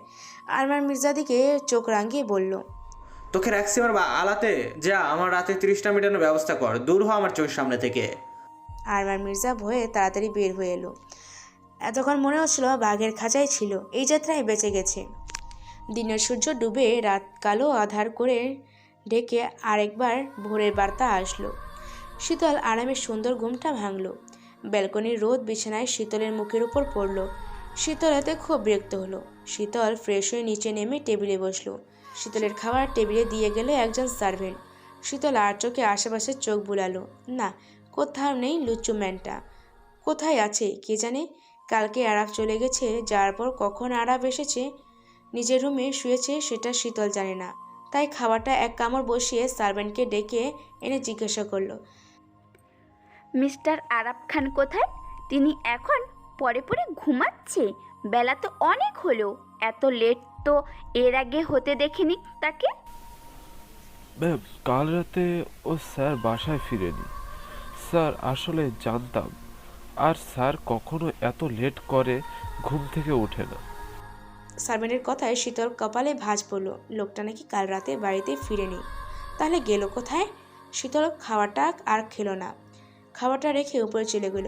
সকাল গড়িয়ে দুপুর, তারপরে সন্ধ্যা হয়ে গেল, কিন্তু আরাফ আসার নাম নেই। শীতল সারাদিন কিছু খায়নি। কাউকে আর কিছু জিজ্ঞাসা না করে আরাফ ঘরে বারবার উকিঝুঁকি মারছে। আরাফ নেই। এই তো সুযোগ পুরো রুমটা সার্চ করা। শীতল পুরো রুমে কিছু খুঁজতে চলেছে। আরাফের রুমে তেমন কোনো প্রমাণ মিলল না যার দ্বারা আরাফের বরবাদি করা যাবে। রাতের বেলায় খুব খারাপ লাগছিল শীতলের। মাথাটা কেমন ঝিমঝিম করছিল। হয়তো সারাদিন না খেয়ে থাকায় খুব খারাপ লাগছে। হঠাৎ একটা কল আসলো শীতলের নামে। শীতল হ্যালো বলতেই অপাশ থেকে নিজের বাবা কণ্ঠে শুনতে পেল। বাবা ভালো হোক কিংবা খারাপ, বাবা তো বাবাই হয়। বাবার জঘন্যতম রুমটা শীতল জানে নেই। তাই তো বাবার কণ্ঠ শীতলের কানে বাজতে একটা ঠান্ডা হাওয়া ছুঁয়ে গেল। শীতলের চোখে মুখে খুশির ঝলক রেখা ফুটে উঠল। অস্পষ্ট স্বরে বলে উঠল, বাবা কেমন আছো তুমি? তুই ছাড়া তোর বাবাটা ভালো থাকে কি করে বল? চলে আয় না, ফিরে আয় মা, তোকে দেখতে খুব ইচ্ছে করছে। আরাফ জন্য তোর সাথে যোগাযোগ করতে ভয় করে, যদি তোর কোনো ক্ষতি করে বসে ওহি জানোয়ারটা। আমি ফিরবো বাবা, খুব তাড়াতাড়ি ফিরে আসবো। ও আমার কোনো ক্ষতি করবে না বাবা। আমি আমাকে সেভ করতে জানি বাবা। আমি আরাব রাজ্য ছেড়ে তোমার কাছে খুব তাড়াতাড়ি ফিরবো। আরমান মির্জা যেন উত্তরটা শুনে মোটেও খুশি হন না। আবার জোর করতে লাগলো, সত্যি বল না, আরাফ সাথে কিছু চলছে তোর? না মানে আশেপাশে অনেক মানুষের জানাজানি হয়ে গেছে। ওরা বলা বলি করে যে তুই আর আরাফ একই বাড়িতে একই বিছানায় থাকিস, খাচ্ছিস, লিভ টুগেদার করছিস না তো? শীতল চমকে উঠল। বাবা বলছে এসব কথা? সে কি করে পারলো মেয়েকে এসব বলতে? শীতলের বাবা কি জানে না তার মেয়ে মরে যাবে, তবু এমন কাজ কখনো করবে না? আর ওই লোকটার সাথে লিভিং টুগেদার ইম্পসিবল। এতগুলো প্রশ্ন তো পুরো বিব্রতকর পরিস্থিতিতে পড়ল। প্রথম দুটো ঠিক আছে, কিন্তু পরের প্রশ্নটা কী ছিল? লিভিং টুগেদার মানে কি? কিছুটা রাগ দুঃখ মিশ্রিত নিয়ে ফোনটা কেটে যার ফোন তাকে দিয়ে দিল। শীতল মাথায় হাজার কথা চিন্তা ঘুরপাক করছে। নিজেকে শক্ত করে ধরে রাখার আপ্রাণ ব্যর্থ চেষ্টা চালালো। যখন আর নিজেকে সামলাতে পারলো না তখন ঢুকরে কেঁদে উঠল। হাঁটুর সাথে দুহাত বেঁধে মাথা গুজে ফুপি ফুপি কাঁদতে লাগলো। আরমান মির্জা কান থেকে ফোন সরিয়ে বাঁকা একটা হাসি দিল। মেইন দরজা দিয়ে বাসায় প্রবেশ করলো আরাব। এক হাতে কোট আর এক হাতে ফোন, যেটা কানে ধরে কারোর সাথে কথা বলছে। আরাব কথা শেষ করে নিজের রুমে গেল। ওয়াশরুমে ঢুকে ফ্রেশ খুব সাবধান হলো, কারণ আরাব কাঁধটা খুব গভীরভাবে কেটেছে, যার জন্য তাকে কাল হাসপাতালে যেতে হবে। ফ্রেশ হয়ে গায়ে শার্টটা জড়িয়ে শীতলের রুমের দিকে রওনা হলো। ভালোবাসার মানুষটা একটু দেখবে আর নিজ হাতে খাইয়ে দেবে। আরাব স্তম্ভ হয়ে গেল শীতলকে ফ্লোরে বসে থাকতে দেখে। দৌড়ে শীতলের কাছে এলো। শীতল অচেতন অবস্থায় পড়ে আছে। আরাব দ্রুত কোলে তুলে নিয়ে বিছানায় শুয়ে রেখে ডক্টরকে কল করলো। কয়েক মিনিট পর শীতলের জ্ঞান ফিরে আসলো। চোখ মিলে একজন ডাক্তারকে দেখতে পেল। আগের বার ডক্টর এটা নয়, এই ডক্টর বয়স আরাবের মতো হবে, দেখতে বেশ সুদর্শন ইয়াং। এখন কেমন আছেন? শীতল হালকা হাসার চেষ্টা করে বলল, ভালো আছে। খাওয়া দাওয়াতে এত অনিয়ম কেন জানতে পারি? সারাদিন কিছু না খাওয়ার কারণে আপনি অজ্ঞান হয়েছেন। বিশ্রাম নিন, ঠিক হয়ে যাবে। আরাব শীতলের পাশে বসা ছিল। আরাফ, তোর বাড়িতে কি খাবারের অভাব পড়েছে? আরাব কপাল কুঁচকে ডাক্তারের আন্নাফের দিকে তাকালো। বন্ধু হয়ে বন্ধুকে খোঁচা মারছে। ক্লাসের সেরা টপার বয় আরাফ খান শক। বন্ধু তার নিরামিষ থেকে আমিষ পরিবর্তন কি করে, আসলে তা বেশ ভালো করে বুঝতে পারছে। আরনাব জীবন সঙ্গী তার বিবাহিত অর্ধাঙ্গিনী মেঘনা আবদান। শীতল আরবের সাথে বসে আছে ডক্টর আদনান চৌধুরী আরনাব। আপনার উচিত নিজের খেয়াল রাখা। এত কেয়ার কিন্তু সচরাচর জনাব কাউকে করে না। আপনাকে করেছে, নিশ্চয় তার পেছনে কারণ আছে। আজ আসি, নিজের যত্ন নেবেন। আল্লাহ হাফিজ। আরাফ আরনাবের দিকে চোখ রাঙিয়ে বলল, তোকে দেখে নিব আমি। আজ তুই চৌধুরী বাড়িতে যা ভাবি, তোর জন্য আইক্কা কলাম পাশ নিয়ে দাঁড়িয়ে আছে। আরনাব মুচকি হাসলো। তোর ভাবিকে আমি সামলে নেব, তুই বরং তোরটা সামলা আগে। দুই বন্ধু চোখে চোখে কত কথা বলে ফেললো শীতল বুঝতে পারল না। আপনার জন্য কি আমার বাড়িতে খাবার কম পড়ে গেছিল? খাবার খেয়ে নিলে তো এরকম হতো না। কথাটা বলে শীতলের দিকে চাইলো। শীতল ক্রোধে দৃষ্টিতে চাইলো আরাবের দিকে। শীতল এভাবে চাওয়ায় আরাবকে ভাবাচ্ছে, আবার কি করলাম যার এমন ধানি লঙ্কা হচ্ছে। আরাব চুপ করে গভীর হয়ে কিছু ভেবে উত্তর না পেয়ে নিচে চলে গেল খাবার আনতে। আরাব খাবার নিয়ে শীতলের সামনে বসলো, ঠান্ডা গলায় বলল, উঠ, আবার খেয়ে নাও।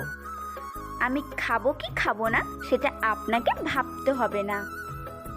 শীতলের কথা শুনে আরাব চমকে উঠল। কি হয়েছে তোমার, এমন করছো কেন? আমি কি করব না করব সেটা তোমাকে কেন বলতে হবে? কে তুমি আমার? আমার ভাই হও না তো? আমার স্বামী হও না তো? তাহলে তোমার কাছে আমি আছি কি করতে? অবৈধ সম্পর্ক আর লিপ টুগেদারের জন্য? শীতল। ঠাস, আরাব শীতলকে থাপ্পড় মারল। শীতল থাপ্পড়টা সামলানোর আগে আরাব দুই কাঁধে হাত দিয়ে চেপে ধরলো, নিজের সাথে মিশিয়ে নিল শীতলকে। সমস্যা তোর? তুই কি বললি আমি তোর সাথে লিভ টুগেদার আছি? আরাবের কাঁধে জোরে ধাক্কা দিয়ে সরিয়ে দিয়ে বলল, তো কি বলবো? আজ একজন বলেছে, কাল আরেকজন বলবে, তারপরে হাজার লোক বলবে আমি তোমার সাথে একই বাড়িতে একই ছাদের নিচে থাকছি কোনো সম্পর্ক ছাড়া। একটা ছেলে একটা মেয়ে একই বাড়ি নিয়ে নিচে থাকে, তাদের মধ্যে লিভ টুগেদার সম্পর্ক না থাকলে তাহলে কি সম্পর্ক আছে? মিস্টার আরাব খান, আপনার মান সম্মান নাই থাকতে পারে, কিন্তু আমার মান সম্মান আছে। আমি মির্জা বাড়ির মেয়ে, কোনো রাস্তার মেয়ে আমি নই। আমার পরিবার আছে, বাবা আছে, ভাই আছে। তাহলে আমাকে এখানে আটকে রেখে কিসের প্রতিশোধ নিচ্ছেন আপনি? আপনার পরিবার নেই, মা নেই, বাবা নেই, ভাই নেই, সেই জন্য আমাকে আমার বাবা ভাইয়ের কাছ থেকে দূরে সরাতে চাইছেন। নিজের বাবা মা থাকলে কখনো এমন করতে পারতেন না। আপনার আদৌ কোনো পরিবার আছে তো, নাকি আপনি শুধু মিথ্যে পরিচয় বড় হয়েছেন? কে বলতে পারে আপনার মায়ের পাপের ফসল আপনি? আপনাকে জন্ম দিয়ে রাস্তায় ফেলে চলে গেছে নতুন ঘরে। শীতল পুরো কথা শেষ করার আগে আবার ভারী হাতে থাপ্পড় পড়ল। শীতলের কথায় আরাবের ভেতরটা মহিষের মতন কামড়া ধরল, বুকটা জ্বলে উঠল।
থাপ্পড় মেরে লাল করে দিত বেটা ফাজিল।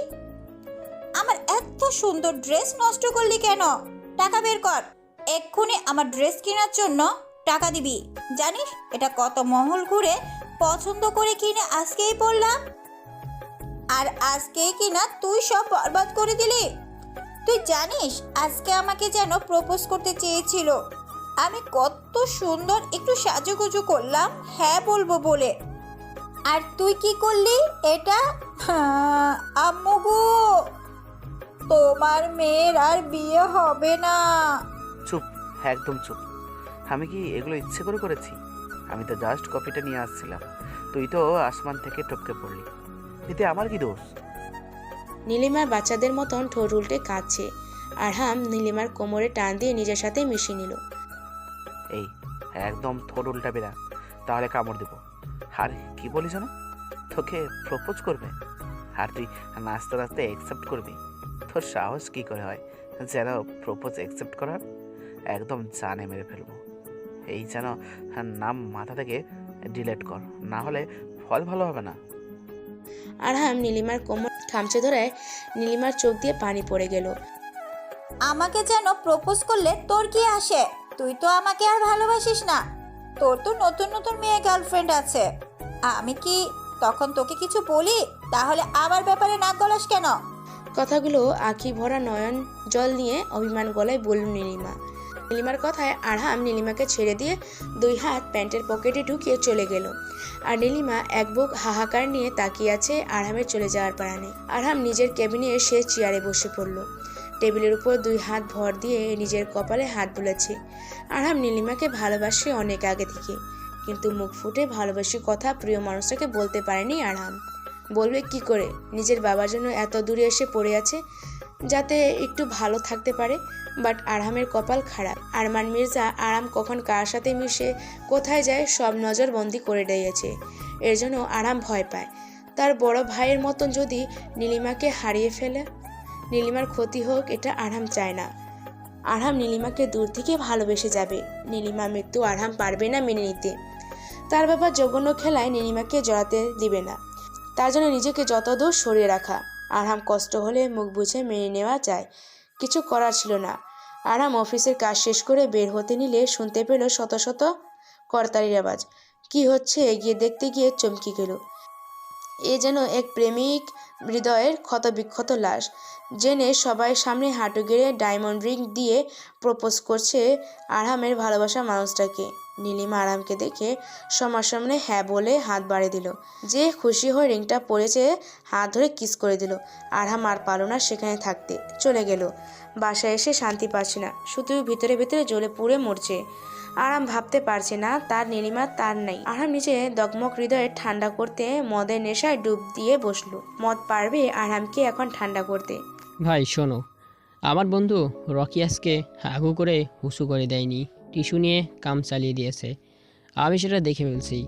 আমি যে দেখছি সেটা রকিকে বলিনি, পরে ব্ল্যাকমেল করতে সুবিধা হবে।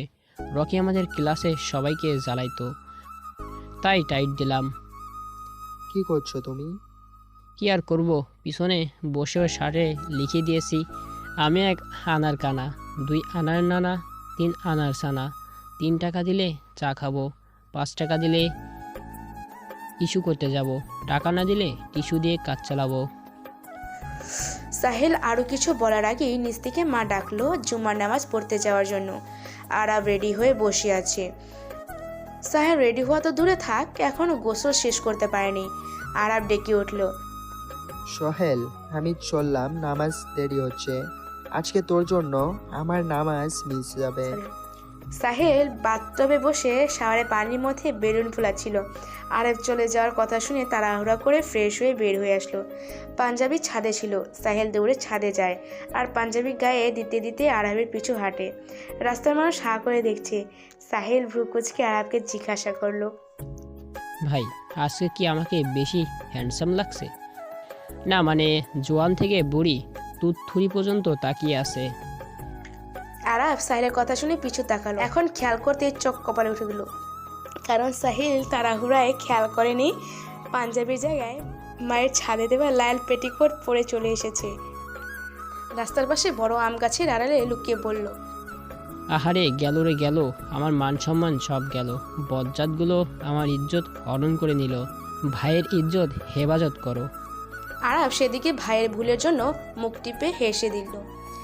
ভাইটা বড্ড বাজি, এত দুষ্ট ছিল যে কেউ ভুলতে চাইলেও ভুলতে পারতো না। একদিন স্কুল ছুটির পর দৌড়ে বাসায় ঢুকতে গিয়ে সোফার সাথে বাড়িকে ধুম করে পড়ে গেল।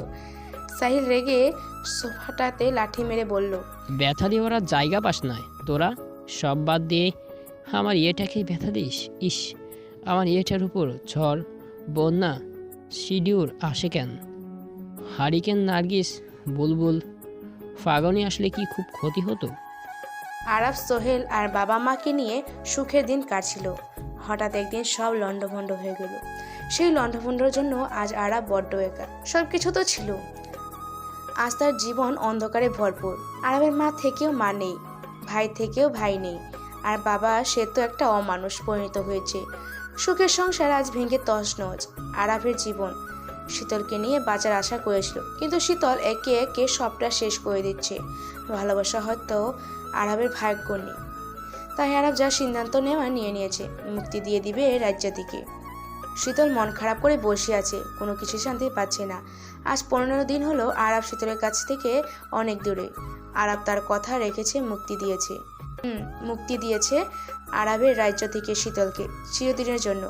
শীতল আরাফকে দেখে না আজ 15 দিনের বেশি। সেই দিন ঘটনায় আরাফ শীতলের মুখোমুখি আর হয়নি। শীতলকে যখন মুক্ত দিল নিজের রাজ্য থেকে, তখন আরাফ শীতলের কাছে আসেনি, বরং বেশি বডিগার্ড দিয়ে সেফলিভাবে বাড়ি পৌঁছিয়ে কর্ণিকা মির্জা হাতে তুলে দিয়েছে। আরাফ দূর থেকে এক পলক দেখে চোখ সরিয়ে নিয়েছে। আরাফ আর কোনো পিছুটান রাখবে না, সব ভুলে যাবে। আরাফের হৃদয়ে শীতল নামের যে মেয়েটা ছিল সেটা ওই দিন কবর হয়ে গেছে, যেদিন জন্মদাত্রী মায়াময়ী গায়ে কলঙ্ক লেপে দিয়েছে। হয়তো ভালোবাসাটাও মরে গেছে।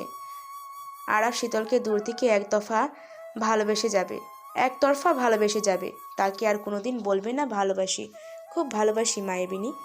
শীতলকে আর বিরক্ত করবে না আরাফ। ভালোবেসে শীতলকে উষ্ণ ছোঁয়া পরশ দিবে না, হবে না আর কোনোদিন দেখা। শীতল থাকুক তার জগৎ নিয়ে, আরাফ আগে যেমন ছিল আজও থাকবে। আরাফ শীতলের বিরক্তর কারণ আর কোনোদিন হবে না। একলা জীবন সঙ্গী বিহীন কাটবে দিন রাত রজনী। আরাফ নিজেকে কাজের মতো ব্যস্ত রাখবে, শীতলকে ভুলে যাবে। কিন্তু আরাফের এই ইচ্ছেটা আদৌ কি পূরণ হবে? নিয়তি বলে একটা কথা আছে, সে যদি তোমার ভাগ্যে লেখা থাকে, তোমার বুকের পাঁজরে দিয়ে তৈরি হয়, তাহলে তুমি না চাইতেও সে তোমার ভাগ্যে থাকবে, দখল করে তোমার বুকের বাঁ পাশটা। কর্ণিকা মির্জা পাগলের মতন কাঁদছে। তার বড় ছেলের মতন এবার মেয়েকে হারাতে বসেছেন সারা জীবনের জন্য। আরাফকে বারবার কল করেও কর্ণিকা মির্জা লাইনে পাননি। আরাফ ঢাকায় নেই, আছে চট্টগ্রামে। কর্ণিকার সামনে ভেসে উঠছে অতীতের পাতা। মির্জার বাড়ির সামনে 4-5টা বৈশিষ্ট্য খাটে সাদা কাপড়ে জড়িয়ে ঘুমিয়ে আছে মির্জা বাড়ির বড় ছেলে আদর্শ মির্জা। কর্ণিকা মির্জা ছেলেকে 1000বার ডেকেও আর সাড়া পাননি। পাবে কি করে? সে যে ঘুমিয়ে আছে চিরদিনের মতন নিদ্রানিহিত। তার মালিক আর চোখ খুলবে না, বলবে না মা আমি তোমার মতো ন্যায়ের সাথে চলতে শিখেছি, অন্যার সাথে নয়। শীতল হাত পা মুখ বাঁধা অবস্থায় সেন্সলেস হয়ে পড়ে যাচ্ছে ফ্লোরে। কপালের সাইডটা কেটে কিছুটা রক্ত বেরোচ্ছে। শীতলের হুঁশ ফিরতে নিজেকে কাচের দেওয়ালের উপর পেল। নিজেকে অপ্রাণ ছোটানোর চেষ্টা করছে, ও ছোটাতে পারল না। মুখ দিয়ে 1000 শব্দ করতে গিয়েও ব্যর্থ হলো। চোখ দিয়ে টপ টপ করে পানি পড়ছে। বস একদম ফ্রেশ টাটকা মাল, দেখলেই জিভে পানি চলে আসবে। জি বস, আপনি নিজের চোখে এসে দেখে যান। আপনি আসবেন বস? ওকে বস, রাখছি। ওসি শরীফ স্যার কি বললো রে? স্যার কইলো সে আসবে আজ রাতে আমাদের আস্তানায় মাল দেখতে। শীতল শরীর ঠান্ডা হয়ে গেল ওদের কথা শুনে। কে ওদের বস? আজ রাতে কি হবে ওর সাথে ভেবে শরীর ঘামে ভিজে উঠছে। শীতল ওদের কথা শুনে যা ভাবার ভেবে নিয়েছে। শীতল ভালো লোকের হাতে পড়েনি, একদম ভয়ঙ্কর জায়গায় পড়েছে। লোকগুলোর উদ্দেশ্য আর কাজ বুঝতে পারলে ও শীতলকে এখানে থেকে আজ আর পালাতে পারবে না। খুব বাজেভাবে বিপদে পড়েছে। কে বাঁচাবে শীতলকে? কলেজ ছুটির পর বাইরে বের হয়ে গাড়িতে গেল, পিছন থেকে ডাক দিল। শীতল সামনে থেকে স্প্রে করে অজ্ঞান করে ফেললো। হঠাৎ বিকট আওয়াজ হলো। দরজার পাশে 2টো লাশ পড়ে আছে। শুট বুট একটা লম্বা লোক হাতে পিস্তল নিয়ে দাঁড়িয়ে আছে। চোখে তার নীলমণি দেখে যা বোঝার শীতল বুঝে গেছে। এটা আর কেউ না, শীতলের সামনে নীল রওশন দাঁড়িয়ে আছে। শীতলের হাত পায়ের বাঁধন খুলে মুখ থেকে কসপিট টান দিয়ে তুলে ফেললো। শীতলকে কুলে তুলে নিয়ে দেখতে পেল শীতল আবার অজ্ঞান হয়ে গেছে। শীতলকে নিয়ে মির্জা বাড়ি পৌঁছে দিল নীল রওশন। কণিকা মির্জা কিছু না বললেও মিস্টার মির্জার মুখে হাসি সরছিল না। কোটিপতি ছেলে তার ঘরে ভাবা যায়? এত বড় ঘরের ছেলে হাত ছাড়া কি করবেন? সোনার নিজে থেকে হেঁটে এসেছে তার বাড়িতে। আরহাম সকালে অফিসে এসে চুপচাপ কাজ করছিল, কারোর সাথে কোনো কথা বলেনি। কালকে বিষয় নিয়ে এত আপসেট ছিল, কিন্তু আজ সবটা স্বাভাবিকভাবে মেনে নিচ্ছে। নীলিমা আরহামকে এতটা স্বাভাবিক থাকতে দেখে হাসি খুশি থাকা মুখটা চুপসে গেল। নীলিমা ভেবে নিল আরহাম ওকে এসে নিজের বলে দাবি করবে। নীলিমা শুধু তার থাকবে, সে কেন অন্য ছেলের ঘরণী হবে?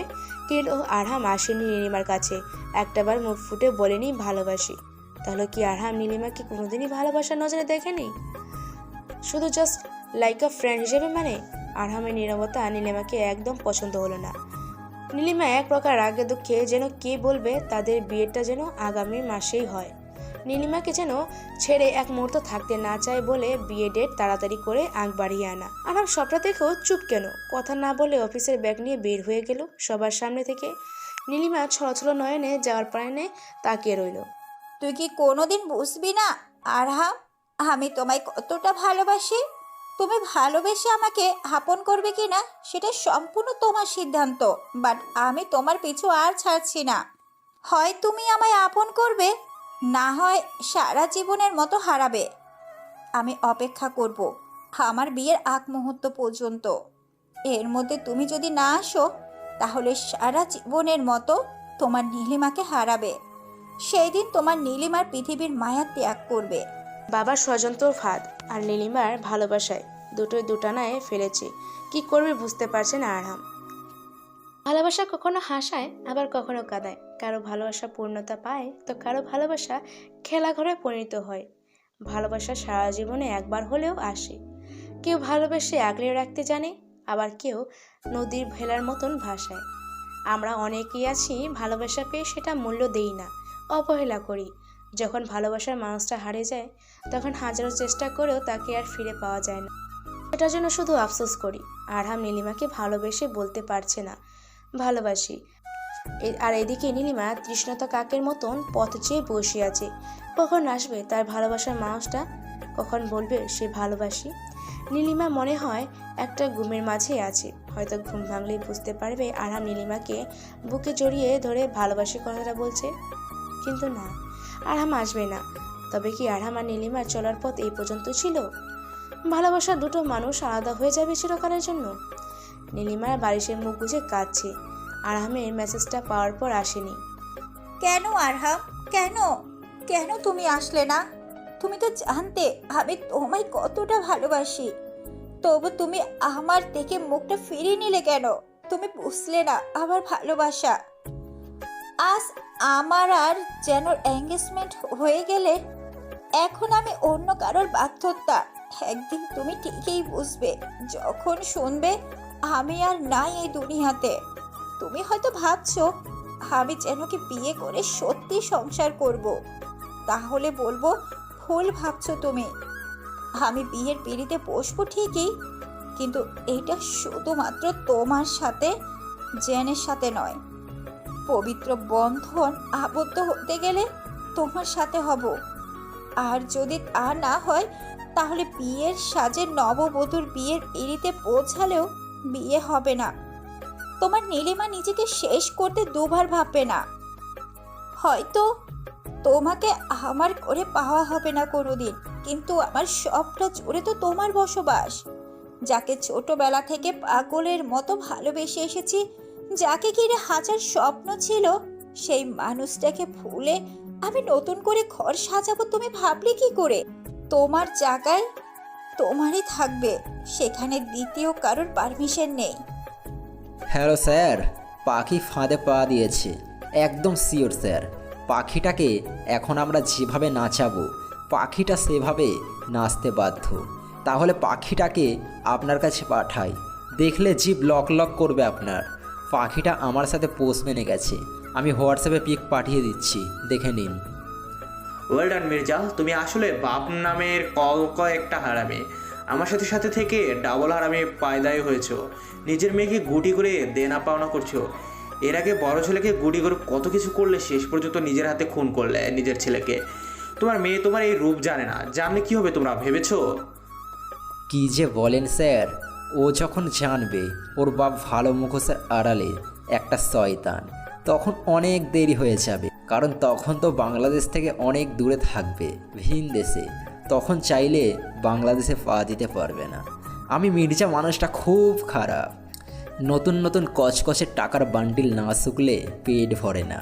তাই তো আপনাকে দিল খুশি করার জন্য এত বড় গিফট দান করলাম। বিদেশে নিয়ে কয়েকদিন মজা মাস্তি করুন, তারপরে মোটা অঙ্গে সেল করে দিন অন্য রাষ্ট্রে। বুঝলাম। তা তোষা পাখিকে আমার খাঁচায় করে পাঠাচ্ছো?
আমার বিশ্বাস একদিন না একদিন তার জ্ঞান ফিরবে, আর যেদিন জ্ঞান ফিরবে সেই দিন ওদের কিয়ামত শুরু করব আমি।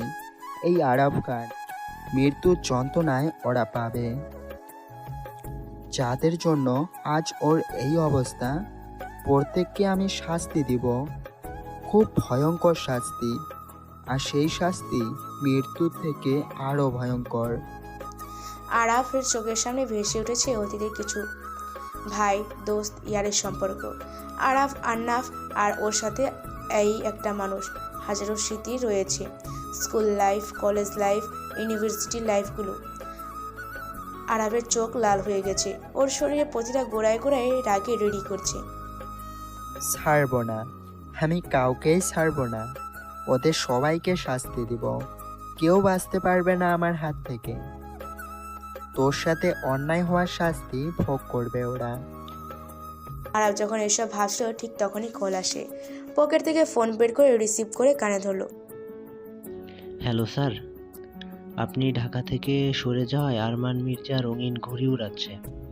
আরমান মির্জা অনেক বড় চাল দিয়েছে। আরমান মির্জা নিজের মেয়েকে জগৎ রায়ের হাতে তুলে দিচ্ছে। জগতের মজা মাস্তি শেষ হলে নাকি শীতল ম্যামকে নিলামে তোলা হবে। আপনি শুনতে পাচ্ছেন স্যার? আমি শুনেছি, কিন্তু আমার এখানে কিছু করার নেই। শীতল লাইফকে নিয়ে ভাবার জন্য জগৎ রায় ওর তার বাবা রয়েছে, সেখানে মনে হয় না আমার প্রয়োজন পড়বে। শীতল পছন্দের মানুষটা নীল রওশন সেখানে আছে, নিশ্চিত থাকো সে বাঁচিয়ে নেবে। কথাগুলো বলে কল কেটে দিল। আরাবের লোককে কিছু বলতে দিল না। স্যার এগুলো কি বলো? স্যার মাথা চলছে কি? আমি যতটুকু চিনি স্যার এমন আচরণ করার মানুষ না। তাহলে নীল রওশন কথা বলল কেন? নীল রওশন কি স্যার জানেন না? এটা তো আরেক কালপিট। আল্লাহ জানে কি হবে সামনে। ভালোবেসে আজ হৃদয় আমার যত ক্ষত হোক না কেন, তোমার গায়ে একটা আঁচড় আমি লাগতে দিব না।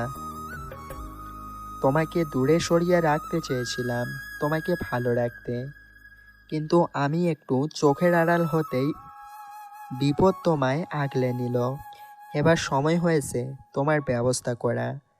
আর জগৎ রায় হারমান মির্জাকে উচিত শিক্ষা দেওয়া। I am coming to know you, to welcome you to be the queen of my kingdom. জগৎ রায় শীতলকে দেখে নিজেকে কন্ট্রোল করতে পারছে না। যে কোনো মুহূর্তে শীতলকে তার চাই। বিজনেস ডিলের জন্য জগৎ রায়ের সাথে বড় বিগ ডিল হতে চলেছে 29 তারিখে আবুধাবির নামকরা বাদশাহ জনাব দেলোয়ার হোসেনের সাথে। সেখানে শীতলের নিলামি হবে। নীলকে নিয়ে বিজি শীতল, আরব নামের কেউ ছিল সেটাই মনে নেই। নীলের সাথে ঘুরছে ফিরছে, বেশ আনন্দই আছে। নীল দেখো, মাই ফেভারিট জায়গা, চলো আমার সাথে। জানো আমি এখানে কতবার এসেছি? এখানে আমি প্রায় আসি। এই জায়গাটা চটপটি ফুচকার নাম করা, একবার খেলেই বারবার খেতে মন চাইবে। এসব দেখলেই জিহ্বাতে পানি এসে যায়। চলো আমি আজ তোমার সাথে আমার ফেভারিট খাবার খাবো। ছি, এইসব কেউ আনহেলদি খাবার খায়? চলো আমার সাথে, আমরা আজ পার্টি শাড়ি করি। নীল শীতলকে নিয়ে নাইট ক্লাবে আসলো। নীলের বন্ধুরা হুইস্কি, বিয়ার, ভুটকা আর চিকেন তান্দুরিতে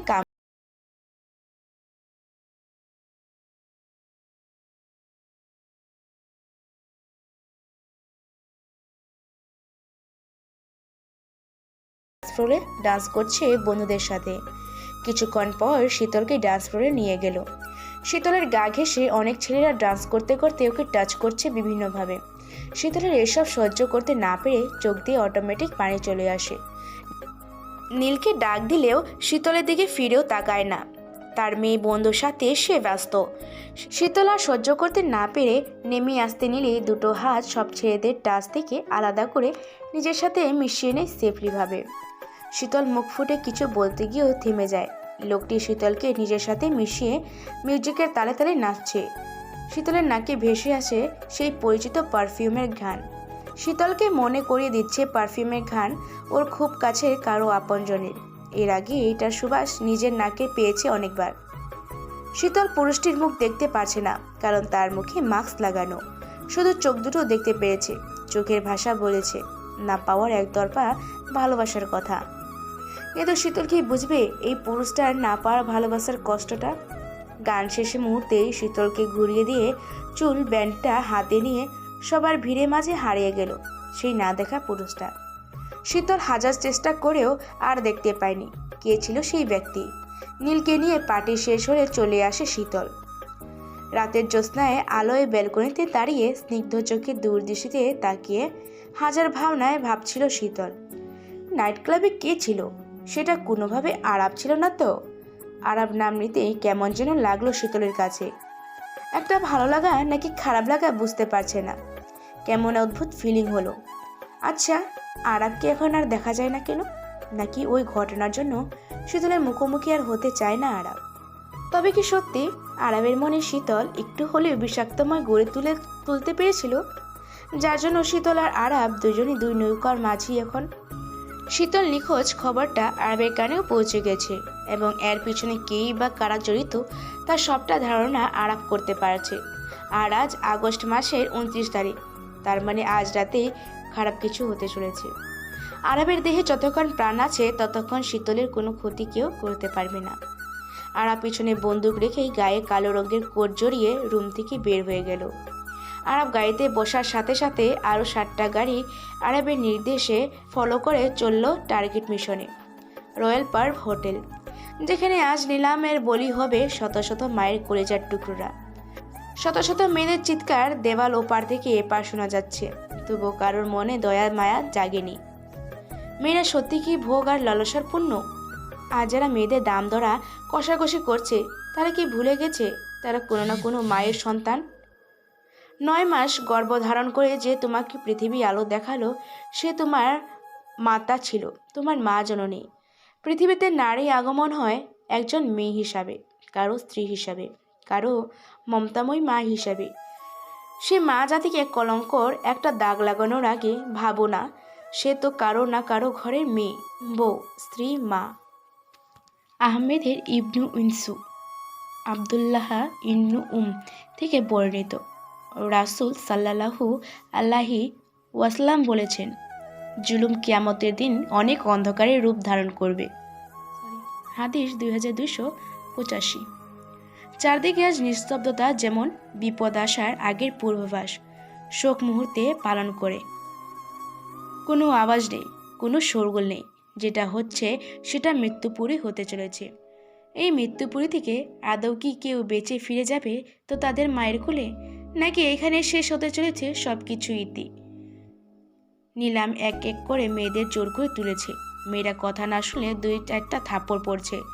ভারী হাতের থাপ্পড় গাল লাল করেছে। মেয়েগুলো হাহাকার কারো কানে পৌঁছায় না। নিলাম সব মেয়েগুলো একে একে সেল হয়ে যাচ্ছে। অবশেষে এলো শীতলের পালা। শীতল এখন বেহুশ, সোজা হয়ে দাঁড়াতে পারছে না। পারবে কি করে? শীতলকে নেশা জাতীয় ড্রাগস খাওয়ানো হয়েছে। শীতলকে টেনে সোজা করে দাঁড় করানোর চেষ্টা করলে ঢলে পড়ে যাচ্ছে। আস্তে আস্তে চোখ খোলার চেষ্টা করছে শীতল, কিন্তু পারছে না। মাথা ভারী লাগছে, চোখে পাতা বুজে আসছে। হঠাৎ কেউ থাপ্পড় মেরে বসলো শীতলের গালে। 5 আঙ্গুলের ছাপ বসে গেছে। শীতল থাপ্পড়কে কোনো হেলদোল নেই, মাতাল মতন করছে শুধু। অবশেষে 50 লক্ষ টাকায় শীতলকে কিনে নিল কুয়েত বড় বিজনেসম্যান জনাব শেখ মুফাজ্জল। শীতলকে টেনে গাড়িতে তোলার চেষ্টা করছে, কিন্তু তুলতে পারছে না। যখন ধাক্কা দিয়ে শীতলকে ঢোকানোর চেষ্টা করছিল, তখন একটা বুলেট এসে শেখ মুফাজ্জলের বুক ঝাঁঝরা করে ফেলল। রাস্তায় পড়ে কাতরাতে কাতরাতে মৃত্যুর কোলে ঢুলে পড়েছেন শেখ মুফাজ্জল। আরবের লোকেরা চারদিক ছড়িয়ে পড়ে গুলি বর্ষণ করেছে। আরব শীতলের কপালে উষ্ণতা ছুঁয়ে দিয়ে নিজের বুকে জড়িয়ে নিল। অনেক উড়েছো মায়াবিনী, এবার তোমাকে পাকাপোক্তভাবে আমার রাজ্যের রানী করে নিয়ে যাব।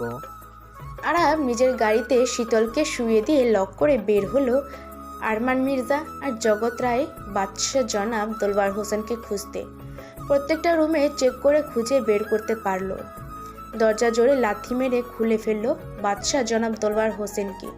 যে অবস্থায় দেখলো, আরব চোখ সরিয়ে নিল, কারণ একটা মেয়ের সাথে অতরঙ্গ অবস্থায় ব্যস্ত ছিল। গায়ে কোনো পোশাক নেই, সব চারদিকে ছড়িয়ে ছিটিয়ে আছে। আরব পায়ের সামনে বাদশাহ দোলার হোসেনের শার্ট প্যান্ট ছুঁড়ে মেরে বলল, ওটা পরে বাইরে আসতে। আরমান মির্জা আর জগৎ রায় পালিয়ে গেছে। সব মেয়েদের উদ্ধার করে সেফলিভাবে তাদের বাড়ি পৌঁছে দেওয়ার ব্যবস্থা করা হয়েছে। শীতলকে নিয়ে বাড়ি পৌঁছে ডক্টর ডেকে এনে চেক আপ করানো হয়। আরব নিজের আস্তানায় এসে বাদশাহ দোলার হোসেনকে উল্টো করে ঝুলিয়ে রাখা হয়েছে। খুব শখ না তোদের মেয়েদের সম্মান নিয়ে ছিনিমিনি খেলা? এবার তোদের নিয়ে আমি খেলা করব, দেখি তোদের কোন বাপ বাঁচায়। আরব আয়েশ করে পিটিয়ে যাচ্ছে বাদশাহ দোলার হোসেনকে। হাত আর পায়ে নখ টেনে টেনে তুলেছে। শরীরে আঘাতের জায়গায় লবণ আর মরিচ গুঁড়ো মিক্স করে মাখিয়ে দিয়েছে। পুরুষত্ব অঙ্গটাকে কেটে ফেলেছে আরব। বডিটাকে একটা একটা করে টুকরো করে প্যাকেট করে আরবের পালিত সবিস্ত্রীপকে খেতে দেওয়া হলো। আরব বাদশাহ দোলার হোসেনের পুরো বডিটা পানিতে ফেলে পকেটে হাত ঢুকিয়ে দাঁড়িয়ে আছে। পানির নিচে থাকায় বিশাল আরেকটা দুটো সরিষিপ্ত তৃপ্ত সহকারে খেতে লাগলো। আরবের পুরো শরীর রক্তে মাখামাখি। বাসায় এসে হট শাওয়ার নিল। শীতলের চোখের পাতা নড়ছে আস্তে আস্তে। চোখ খোলার চেষ্টা করেও পারছে না। চোখ দুটো ভীষণ জ্বালা পোড়া করছে। তবু অনেক চেষ্টার পর চোখ মেলে তাকালো। নিজেকে অন্য কোথাও দেখে চমকে উঠল। এটা তো আরবের রাজ্য। শীতল এখানে কি করে আসলো? কে আনলো মনে করতে পারছে না। শীতল কিছু ঠিকমতো মনে পড়ছে না। ও তো শপিং করতে বের হয়েছিল নীলের সাথে। শপিং করতে বের হয়, সেখানে নীল একটা কল আসায় সরে যায়। শীতল আগে একটু এগিয়ে ড্রেস চয়েস করছিল, আর তখনই ওর সামনে একটা লোক কিছু বলার সুযোগ না দিয়ে শীতলকে গাড়িতে তুলে নেয় এবং ইঞ্জেকশন পুশ করে। কিসের ইঞ্জেকশন ছিল শীতল জানে না। আর এখন হুঁশ ফিরতে আরবের রাজ্য। তার মানে কি আরব তাকে আবার আগের মতন তুলে এনেছে? এই ছেলে চাই কি? আস্ত লুচ্চ ম্যান, অসভ্য। কি ম্যাম, ঘুম ভাঙলো তাহলে?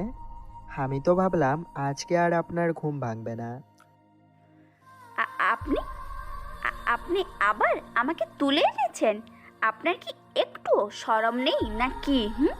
এত বেহায়াপনা করেন কি করে? শরম?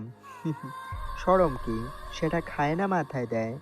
লজ্জা শরম তো নারীর ভূষণ, পুরুষদের সেসব থাকতে নেই। আর বেহায়াপানার কি দেখলেন জানেমান? তবে হ্যাঁ, এবার তুমি আরাবকে নতুন রূপে পাবে। সে আরাব হবে একজন প্রেমিক পাগল, দেওয়ানা, রোমান্টিক, হ্যান্ডসাম, কিউট বয়। সে তার ভালোবাসা পাওয়ার জন্য কি কি করতে পারে এবার আমি তোমাকে দেখাবো। So are you ready my জানেমান?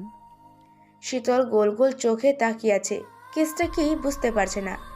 Arab এই রূপে মানতে না পেরে অজ্ঞান হয়ে ঢলে পড়ল বিছানায়। আরাব মিটিমিটি হেসে শীতলকে বিছানায় ঠিক করে শুয়ে দিল। এতে বেহুশ ম্যাডাম, কালকে কি করবেন?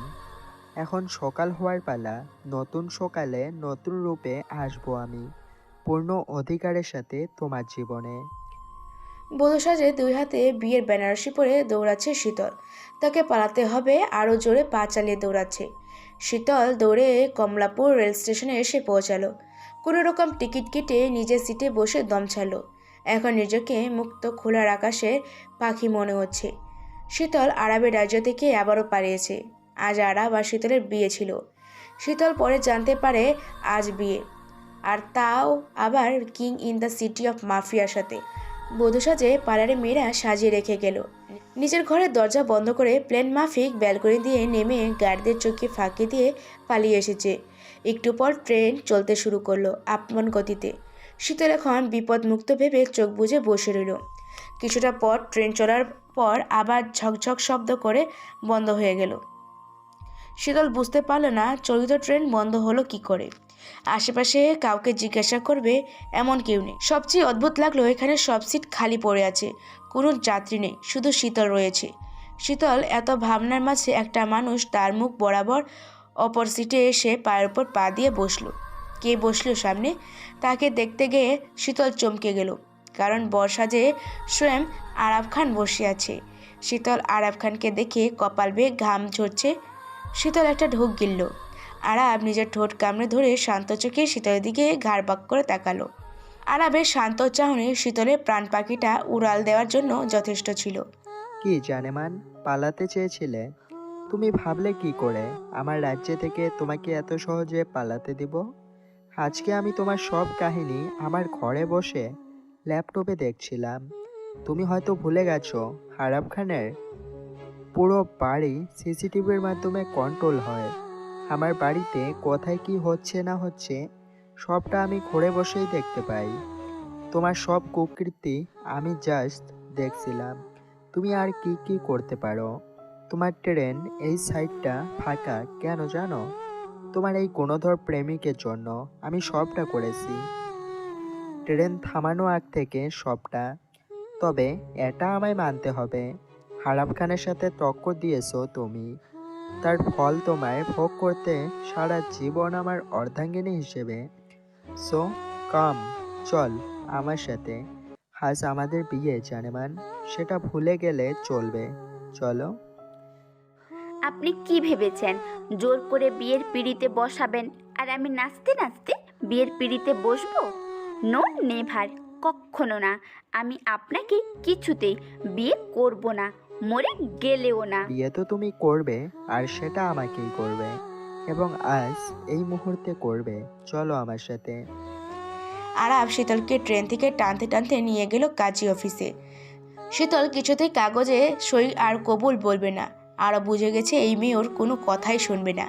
কিভাবে কথা শোনাতে হয় তা আরব খুব ভালো করেই জানা আছে। আরব গার্ডকে ইশারা করে কিছু বলতেই গার্ড একজন আরবের সামনে ল্যাপটপ রাখে। আরব বাঁকা হেসে ল্যাপটপ অন করে শীতলের সামনে ধরে। শীতল ল্যাপটপটা তাকিয়ে চমকে ওঠে। নিজের বাবার মাথায় বন্দুক ধরে দাঁড়িয়ে আছে একজন লোক। আরমান মির্জার অবস্থা খুব খারাপ করে ফেলেছে আরব, সেটা শীতল বুঝতে বাকি নেই। কি করছেন আপনি? আমার বাবার মাথা থেকে বন্দুক সরান, লেগে যাবে গুলিটা। আপনি আমার সাথে এমনটা করতে পারেন না মিস্টার আরাব খান।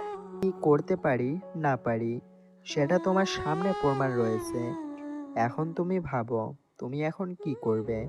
বাবাকে বাঁচাতে আমায় বিয়ে করবে, নাকি এক নিশানা তোমার বাবার মাথার খুলিটা উড়িয়ে দিব? আমি আ- আ- আমি আমি রাজি। আপনি প্লিজ আমার বাবাকে ছেড়ে দিন। গুড। আগে কাগজে সাইন করবে, কবুল বলবে, তারপর তোমার বাবাকে ছেড়ে দেওয়া হবে। এখন কথা কম, কাজ বেশি করলে খুশি হব। অবশেষে শীতল কাঁদতে কাঁদতে মুখ থেকে কবুল আর কাগজে সই করলো। শীতলের পর আরাব কবুল আর সই করে দেয়। সাক্ষী হিসাবে 4 জন জোগাড় করা ছিল। শীতল আর আরাব দুজনে এখন স্বামী স্ত্রী পবিত্র বন্ধনে আবদ্ধ হলো।